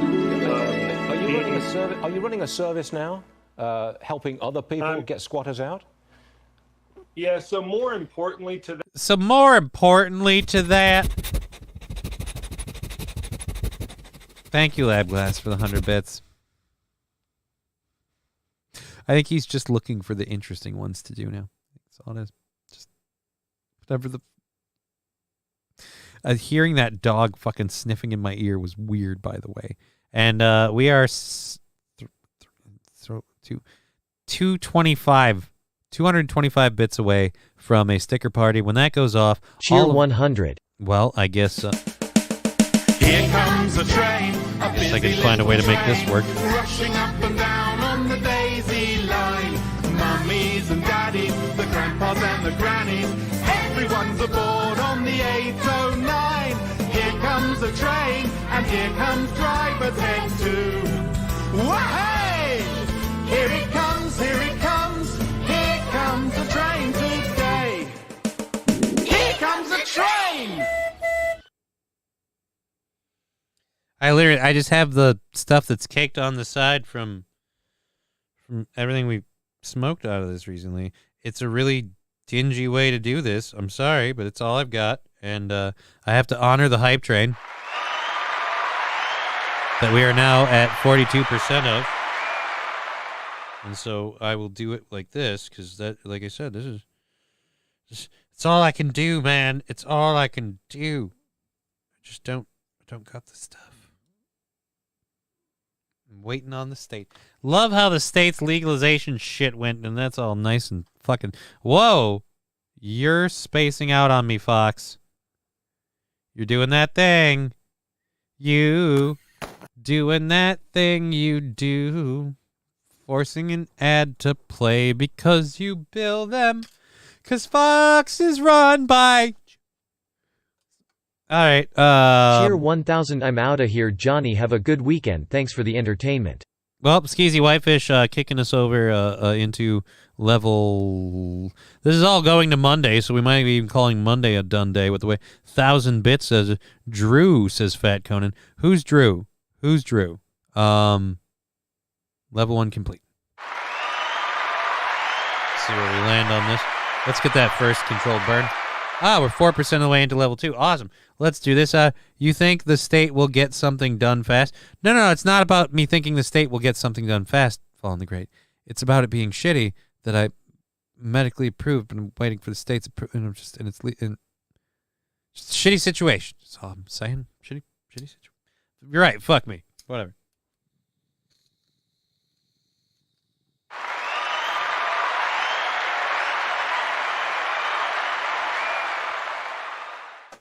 This is remarkably not good tasting. Cool story, bro. Thank you very much, Mikey, for the 100 bits, the stickers. So now 125 bits worth of stickers. There'll be a sticker party. It happens all up there in the thing, in that part of the screen. And then there you go. Red Lake Dispensary is going mobile. Really? Fuck! That would be hilarious, Lab Glass. I almost am tempted to make a fucking run up to Red Lake Dispensary, but I understand you need some weed. I know a guy who knows a squirrel. Oh, I mean, I need so many things, dude. It would be great, but what are you going to do? Life is life. What's this? This was from today. I don't know if I should read this. Starting up a later. I would like to. Oh, well, I will respond to that after the show, and we'll see what we can do. All right, 11% of the way through level 2 with 3 minutes left on the hype train. Let's do something fun and not talk about that. That's done. The Canada thing, Canada invested $3.6 billion 2 years ago to fucking grow trees and plant trees, and it's all for naught. They haven't done dick. I don't really want to cover it. It's Cheer 100. It's bullshit. Thank you, Mediocre Personality, for the 100 bits. Let's get into, that's our third hour stories. We're going to call that good. That's the show's content finished right on time. We've got all of our bonus content for the bonus overtime, for the half hour of overtime. We're going to do that. Let's clear this. And again, thank you, Scruffy, for being the dude who really kind of crushed the goal today. And then everybody, oh, if I sit like this, it changes my vision. That's fucking weird. Maybe I have to tell the doctor about that one. All right, yeah, because it's like the board bends. Ready? All right, so we are literally a smidgen away, a fucking pittance. Never mind, Mediocre Personality did it. There goes the sticker party. I can't run anything today.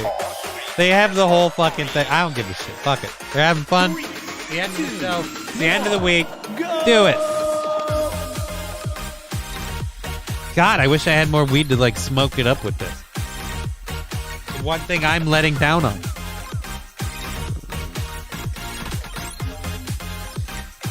You want to do these?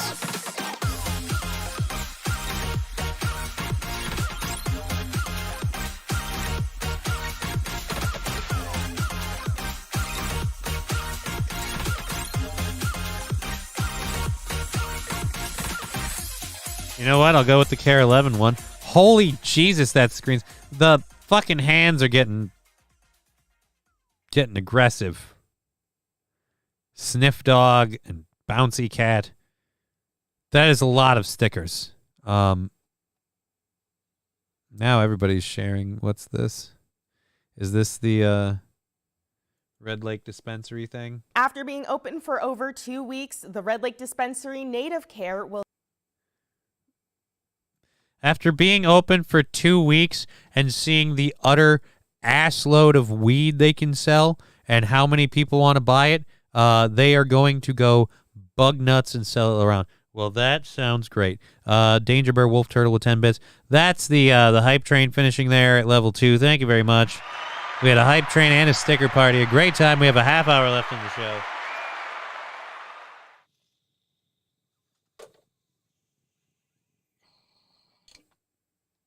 And we have a healthy helping of tomorrow's or Monday's goal already fucking locked down and spanked out. So thank you so much. That'll be awesome.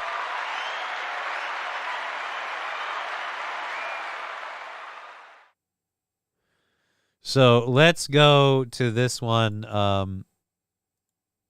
Minnesota became the 23rd state to legalize recreational pot.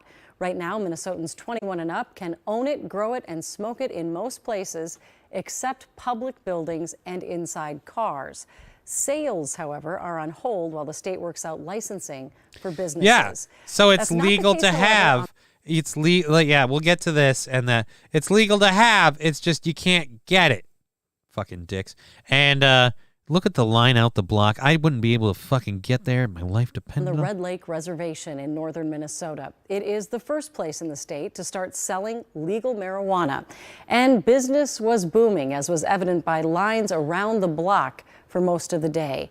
Tribal governments, of course, don't fall under the same rules as other cities. That's why Red Lake can start selling today.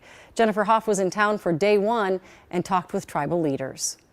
We are live outside of Native Care here. In one part of north central Minnesota, The line is moving. Is a place where people proudly preserve its traditions. I'm hella excited, yes. And on this day, sometimes you want to go where the fuck is Red Lake. I think I'm driving there today. Start new ones. Because the dispensaries are opening today. Red Lake Nation opened the first recreational marijuana dispensary. It's pretty awesome. The same day, it's now legal. You can smoke cannabis and still be successful. Drawing a crowd from all across the states. Let's go back. I'm sorry. That's a giant fucking pile of irony that we just ran into. I'm sorry. I got to rewind this. Hold on. Marijuana dispensary. It's pretty awesome. The same day, it's now legal. You can smoke cannabis and still be successful. Yeah, you just can't speak straight, can you? Yeah, you could smoke. You could smoke. It helps me control the voices. Yeah, dude, fucking get off my side, homie. All right. I'm sorry, guys. I'm glad that we legalized weed. I'm glad that we had that fight and that we did it. I hate that we had to fucking bow down to a bunch of fucking Democrats to make it happen. But can we agree on one thing? Can we all agree on one thing? Do not do interviews if you are someone who smokes weed, okay? If you're someone who's been waiting for the recreational thing and you really enjoy stay off camera. Unless you are a professional on-air talent, you are not helping. You're not helping the movement. You're hurting it. Because you're like, hey, man, weed's legal, right? Shut up, man. This is the reason why it wasn't, because people like you talk. Is that guy hiding his face with a license plate? I think so.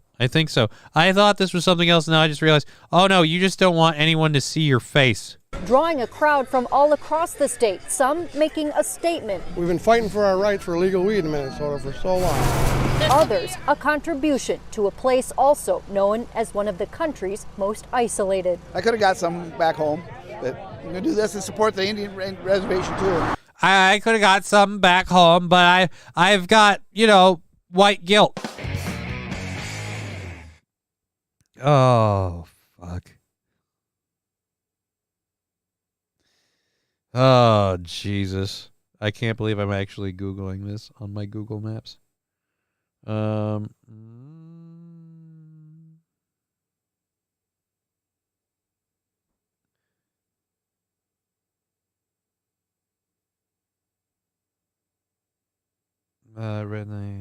Native. What is it called? Native. Let's just see out of curiosity. Oh, it closes at 6 p.m. and it's a 3-hour trek. Holy Jesus. Yeah. Oh, yeah. No. Not making that fucking journey. I'm sorry. I like smoking weed. I'm not traveling 3 hours to do that. That is... How much weed do you think the reporter was told to get?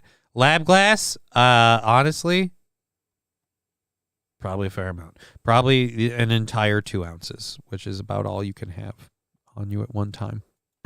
Some nearly 6,000 people live on the reservation, nearly half below the poverty line. The doors just opened. The new Nearly half under the poverty line. And I'll bet you more than half smoke weed. So this is a double awesome for them. They're going to get the money. They're going to have a dispensary and they can get their shit without getting it arrested and or stolen. Great, all aboard. I'm happy for this. I think this is awesome. I just think it would also be kind of, a little awesome if we could have had a few other places able to sell stuff too. But no, we got to make sure it's all all about equity and stuff. Are you? Well, we can't let the shops open up too quickly, otherwise there won't be any black ones. What?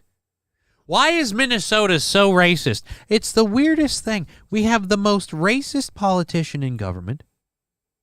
Like, flat out practically calls for white genocide. And she's a Muslim lady, and we voted her in. And she wants our heads. And then we have all these other people that are just like, hey, well, we have to do this for the blacks because they're too stupid to know better. And it's like, dude, that's horribly racist. No, I'm woke. I'm an ally. No, you're a white lady and you should shut up. But all right. 3-hour drive. We'll see how desperate we get tomorrow. Shop, a new shot at an economic 3 opportunity. each way. It really truly is a team effort. The tribe turning its old grocery store first into a medical cannabis dispensary last February with a state-of-the-art growing.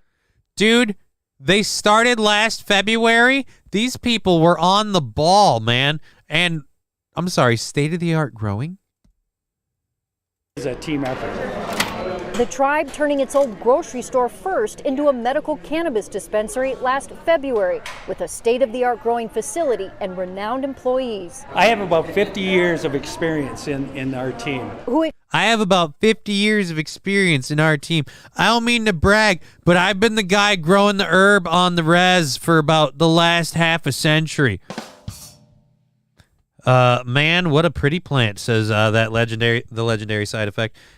Dude, pretty plant, and Mikey Two Milk saying lake weed is low potency, only about 25 to 30%. Well, if they grew it themselves, that is not surprising at all. But I don't know if you know this or not. A lot of commercial stuff kind of runs the 25 to 30 gambit. Yeah, 3 hours. Cool. Can you hang in a truck? Says okay for all. Where are you at, Q? We will make it a raid trip. Like, I can hang for 3 hours in a car, but oh shit. You know what? Here. Fallen, here, let's get the Discord up. I'm gonna fucking do I have the I don't. There it is. I'm gonna have to get the Discord up. Fallen, do you do Discord before I'm already loading the Discord. Doesn't matter. Fuck it. Let's play this story. Let's keep this going, and I'll do multiple things. Expect to rake in millions of dollars in a matter of months, more than all 3 of its small casinos. There's a lot of needs. You know, everyone thinks because there's tribal gaming, that means a lot of money. So what that means is we need a lot of help for our hospitals, our elders, our schools, our clinics. So how are you doing today? I'm doing fine. It could be another year before non-tribal dispensaries get licensed. All right, so looks good. Well, there we have it, guys. Red Lake basking in being first until then, sparking high hopes of a preserved. High hopes. He's got high hopes. He's got high hopes.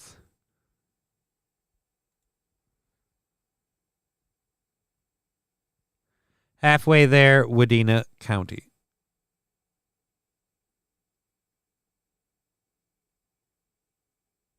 Yeah, 3 hours, cool. Can you get in a truck? It's 3 hours each way, man, is the point, Fallen, is kind of, you know, what I'm saying. Is there a way to message? I can't message directly on YouTube. Whatever. I don't know.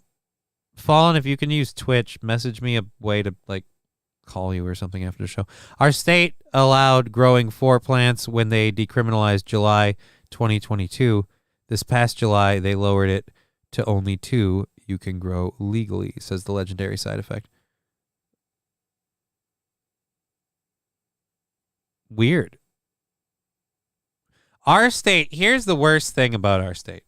Our state legalized it but they deliberately left shit loose so the fucking minute it was legal, they could arrest people. How many can you guys grow in your state now? I believe you can grow 6 plants to like stage 1, but in terms of like to like full yield stage, I think it's 3 or 4. But they were really, really weird. By a lot of people like tried to get up on that to grow like the first stage plants beforehand when they're like CBD, THC, haven't really gone either way. And they arrested people and took plants from people because like, you can't sell them, you can't do this stuff. It's like, dude, I don't know. Again, the state fucking milked us out of cash left, right, and sideways. And they did this legal weed thing, and I was willing to be like, well, at least we got something. At least something nice happened. But yeah, it's fucking, people can still see his face. Yeah, the license plate didn't work. And I don't know, does he think people are going to come find him? Maybe he's a school teacher or something. He doesn't want anyone to know he has weed. But, yep. I don't know. Anyways, let's keep on rolling this. And prosperous future. We finally got our freedoms. Thank you. We finally got our freedoms. Yeah, but you can't own guns. Or if you can, it's fucked up. We finally got our freedoms. Yeah, tell that to the people the police busted and arrested. Look, I'm happy for the reservation having a fucking income stream and getting some money to some impoverished people. Great. But fuck the government in Minnesota. The cops in particular, apparently. Historic here in Red Lake. Moving forward now, the Red Lake Nation would like to open dispensaries on its land up in Thief River Falls and War Road with the hope of selling marijuana out of its casinos that it has there, eventually even opening up shop in Minneapolis. On the That's right. The red man's coming with the weed to take to cities. And I said that because it's from Red Lake. Don't read into it. Don't read into it. Oh, fucking A. Dude. The Red Lake Nation and dispensary shit is going to take over everything. That would be hilarious. So let's see the dispensary on the go. Once completed, Red Lake, Minnesota, Red Lake Nation in northwestern Minnesota said it's working on a mobile dispensary which will resemble a food truck.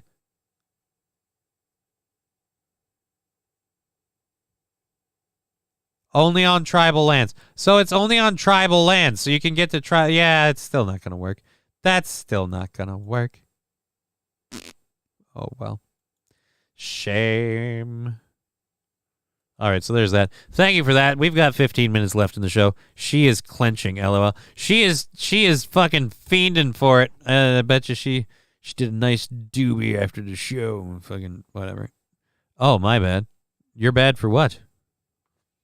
What's your bad? What did you say? I don't see anyone. I don't see.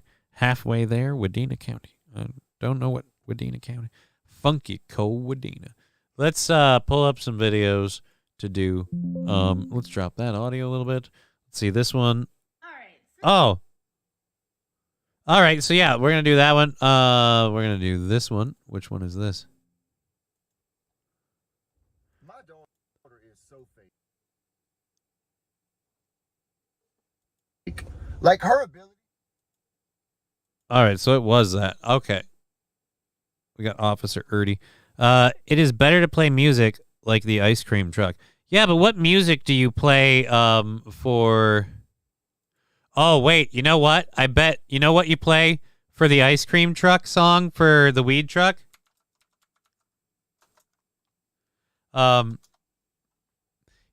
Here's what you play for... This is the one you play for the weed truck.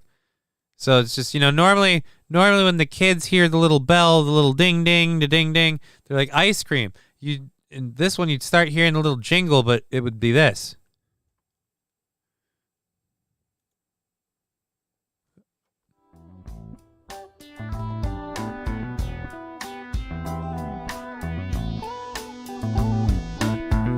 Guys! It's the weed truck.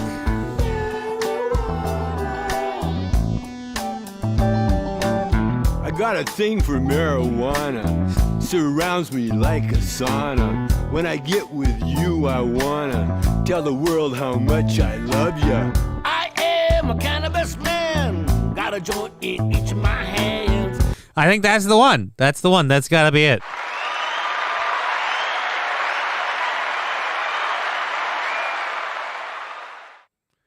All right, we got a YouTube watch from Rusty. Let's go ahead and throw that in.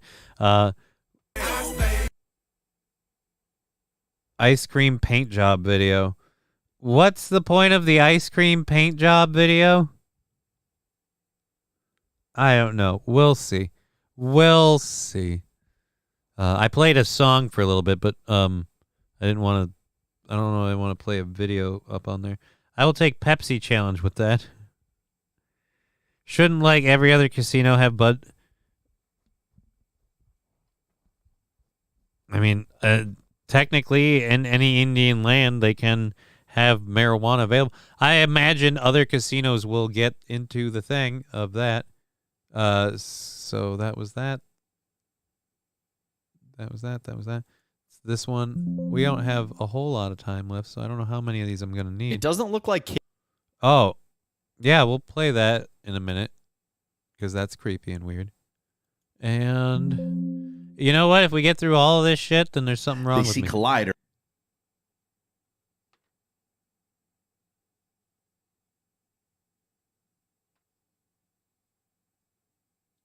I don't even know what the fuck this is or why it's here. So that is probably just going to get ditched. All right, let's get to the first one. So there's a lady called Roma. She does a men's right thing. It's called Roma Army Men's Rights. I find her to be very entertaining, and I also, no offense, I got a crush on the lady. I'll admit it. I'll admit that I crush on her a little bit. Like, I'm like, hey, she's hot. I'll never meet her. There's never going to be anything happening. I have no belief of anything. But I'm just like, yeah, you know, I like watching her, listening to her. I find her funny. And like I said, yeah. She has a lot of tattoos. That is a fucking weakness of mine. I love tattoos. I have a few. And although I admit it's very easy to go overboard, there are a lot of cases where I see people who are like, that's too many tattoos, dude. That's a problem. And I'm like, yeah, but I could still deal with it. I'm fine with it. And this lady would be a shining example of that. She has a message for those people talking about her tattoo, and which I also, while she said this, doesn't fucking matter to me either way.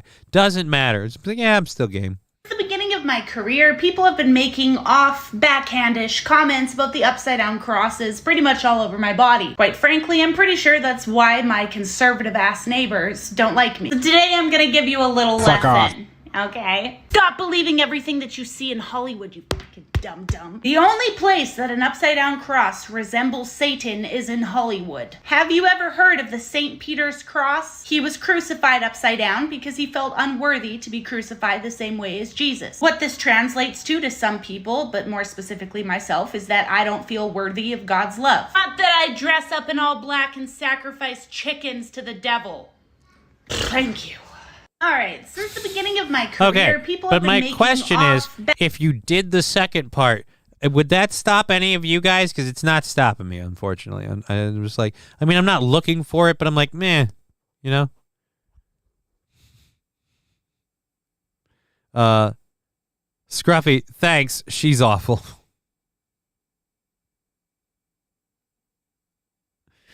Fat Conan, she have nice tits? I mean, they're all right. I don't know. I just find her entertaining. I find her funny. It's a personal watch thing. That video thing was funny for me. I love that she went off on people about the upside down crosses on the tattoo stuff. But it's just, again, thanks. She's awful. I don't know. I don't know how she's awful. Fucking doesn't seem that bad to me. I guess I'm the weird one. Anyways, we have a couple of different, like I said, a couple of different shorts that, I don't know if I want to do this one with Officer Udino, though. Let's check out the ice cream paint job video. This is from K. Oh, dude, this is... Yeah, this is going to be a music video. That's going to get me popped if I show it. So we'll do this thing about GTA 6 quick. We love video games, so we'll talk about this. And we'll pull this up and play quick. Voice was nails on a plate. Oh, the lady? Yeah, but that's a performance thing. She's responsible for this sound drop. I pray to the highest heavens, Lord, please do not let this Becky get any purple-headed yogurt slinger from any man. Absolutely none. So yeah, just anyways, and I don't need to justify my likes to you. No, I would avoid that. She might sacrifice your D to the devil in the wrong way. Well, again, she's not a devil worshiper. I mean, and Fat Conan with creepy faces. All right, there we go. There's more of Jake's girlfriend or what is that? Beetlejuice? I don't fucking know. Creepy as shit is what it is. So this is a news story done in a really weird way, but whatever. The part of it that's more concerning to me than the way it's presented is the actual story itself, which is about games and game ratings. I don't really give a shit about this game in particular, the GTA 6. I don't really care. But the idea that they might be doing that for this and it could go to other games, and it doesn't even affect me, by the way. Would not affect me. Still think this is a fucking horrible dog shit idea. Let's go. Boom. Kids are going to be able to play Grand Theft Auto 6. So the ESRB, the company behind putting a rating on each video game, now plans to use facial recognition for age verification. So essentially what this system would do is it would require parents to upload a selfie to determine if they are of age, allowing them to unlock the game. And apparently this facial recognition software is used to estimate facial age rather than pinpoint exact details. I remember way back in the day having to drag my mom or dad to GameStop with me, hoping that they would just buy me the latest Grand Theft Auto and that the sales clerk wouldn't convince them that this is a bad idea. So since we know GTA 6 is going to be rated M, mature 17 plus, I know there's a handful of people that aren't 17 years old that are going to be wanting to play this game. So when Grand Theft Auto 6 comes out, are there going to be fewer kids playing the game? What do you think of this? Let me know in those comments down below. No, it doesn't. I think there's still going to be a bunch of kids playing it. I think there's always going to be kids. Nah, to the hell, nah. Yeah, I don't want my video games to have facial recognition software. I really, really don't. And I don't like the idea that they have to ID you to unlock them. The whole point of me playing the games is that I'm not the characters. I'm just fucking trading places, man. Creepy.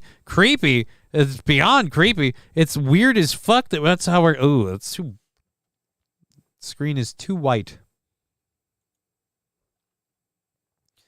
But yeah, it's just, there's no way, man. You can't do that. Let's see what this is. If this is something to... Nope. That's Belligerent Woman After Getting Arrested. That's a film I have to dissect. Why did I put you in that list? We'll drop this down one more time. Fuck that. Next, facial recognition to get to porn sites. Yeah, but I don't want to do that either. That's going to be... Then I'll just stop jerking off altogether. When is the work not worth the work? You know what I mean? Elon Musk is... Oh, we already did that. I don't know why this is in the sheet either. So I guess we will do this one. Well, I just feel weird doing another person's fucking bit thing after we did the thing with Ryan, and I made myself look like a dick. So I think we're good. All right. A penis print? I mean, Fat Conan.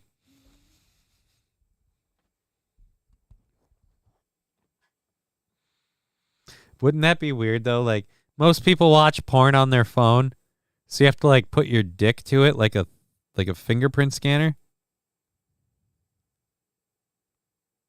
Michael J. Fox will be pissed he can no longer play Vidya. I don't know what Vidya is. Just the tip. Well, I mean, the tip is bigger for some than others. So, I mean, the tip might be more than enough, and then for others, it might not even be enough. Can I just use the foreskin? I got a lot of that. I wouldn't brag. It's not something you should tell others. Anyways, all right. Let's pull up our hemponics thing. Ooh, actually, I have to check that quick for someone that asked for that before we forget. Where?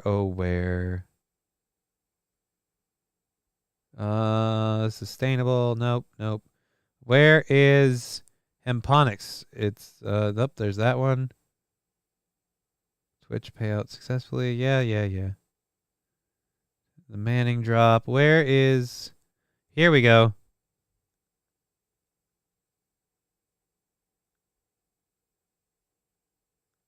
Alrighty. I gotta copy that. Control-C, and then we'll put this up here. I apologize. I'm completely out of sorts here. All right. Okay. So my friends at Hemponics, I'm always talking about them. I love Hemponics. I love using their CBD stuff. Guess what I'm going to be doing a lot of while I wait for the state to reauthorize my medical fucking permissions, while I wait for an email.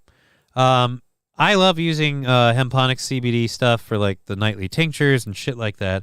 They have 2 store locations. Now, the Wilmer and the New London stores both have all of their amazing products. There is now an in-store promo code because you guys asked for it. I asked them. They gave it to me. So I'll link the internet site here. Again, this is the long link because I accidentally deleted my short link, and I will go and get a better link. Come to town. Oh, this thing's in the way. All right, so I'll get the short link next time. But if you order products off of the internet through this link, we get credit. We get like 20%. And now if you go in store and you give them the promo code, Control-C, Crutches20, Control-V, they will do the same in store. So if you do stuff in store, just give them the promo code Crutches20. So that is awesome, and they are awesome. Scruffy saying Vidia is a slang for video games. Oh. And THC. Well, they have, the Delta 8 and the Delta 9 THC products, as well as a whole slew of other ones. Particularly, my favorites being, I love the gummies because I'm a gummy guy. I love gummies just in general. Spoiler alert, I love Mike and Ike's, gummy worms, gummy bears, THC gummies. I can eat gummies all goddamn day. Sadly, I don't think I can really make a 6-hour drive this weekend. Sadly, my wife works, and I don't think I should bring my daughter. Yeah, no, dude. It's all good. I'm going to be fine. I'm going to have my certification up by Monday. Like I said, we'll be good. It'll be fine. Who knows? Maybe I'll get lucky and it'll show up in an email while I'm doing all of this shit. But, and then, like I said, I just fucking deal. So the Calm Body Tincture is actually something I use because I have a lot of leg spasticity. I have a huge problem with that. The CBD, CBN, Calm Body Tincture really helps calm my body down. It helps me get a nice night's sleep. I recommend that for people who have spazzy legs or restless legs, things like that.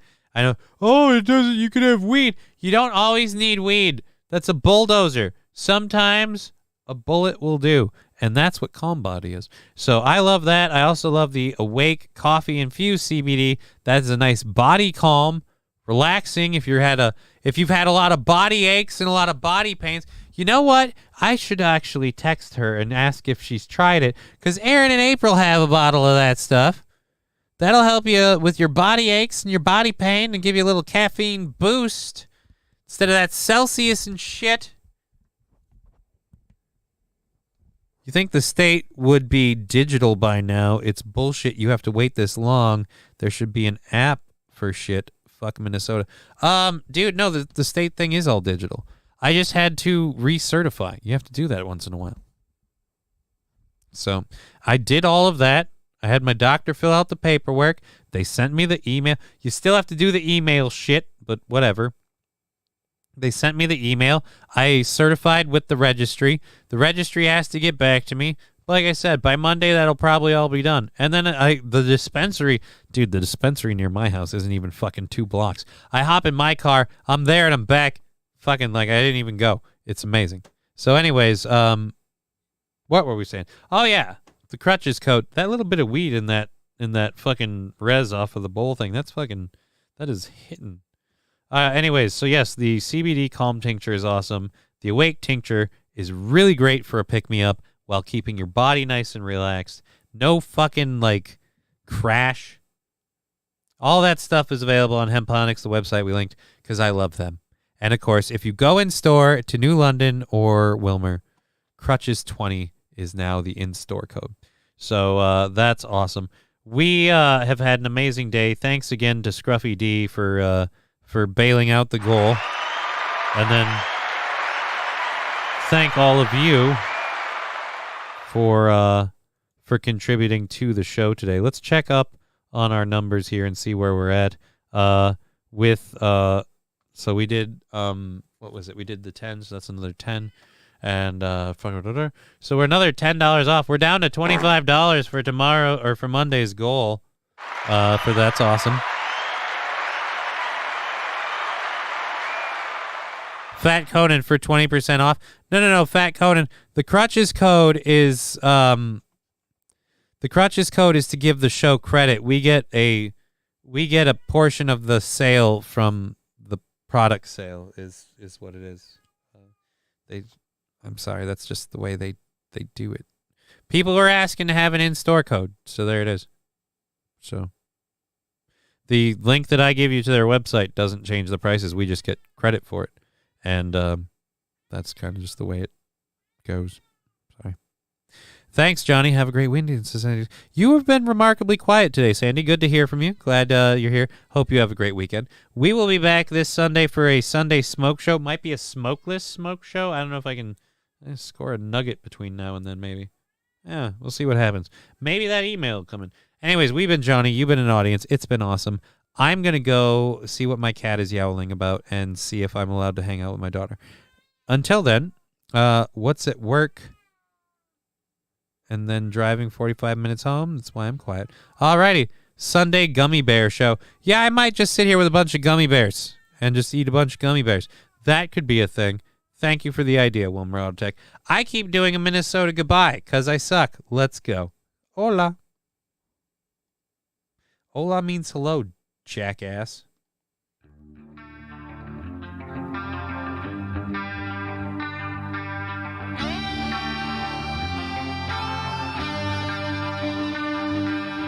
Game over.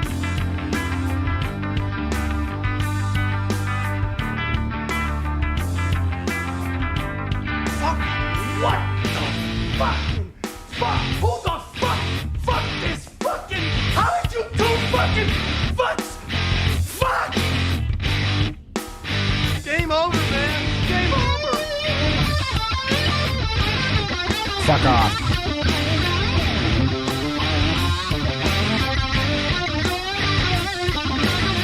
How many assholes we got on this ship anyhow? No! I'm surrounded by assholes. Don't you ever threaten me when your husband came to me to get his butthole licked.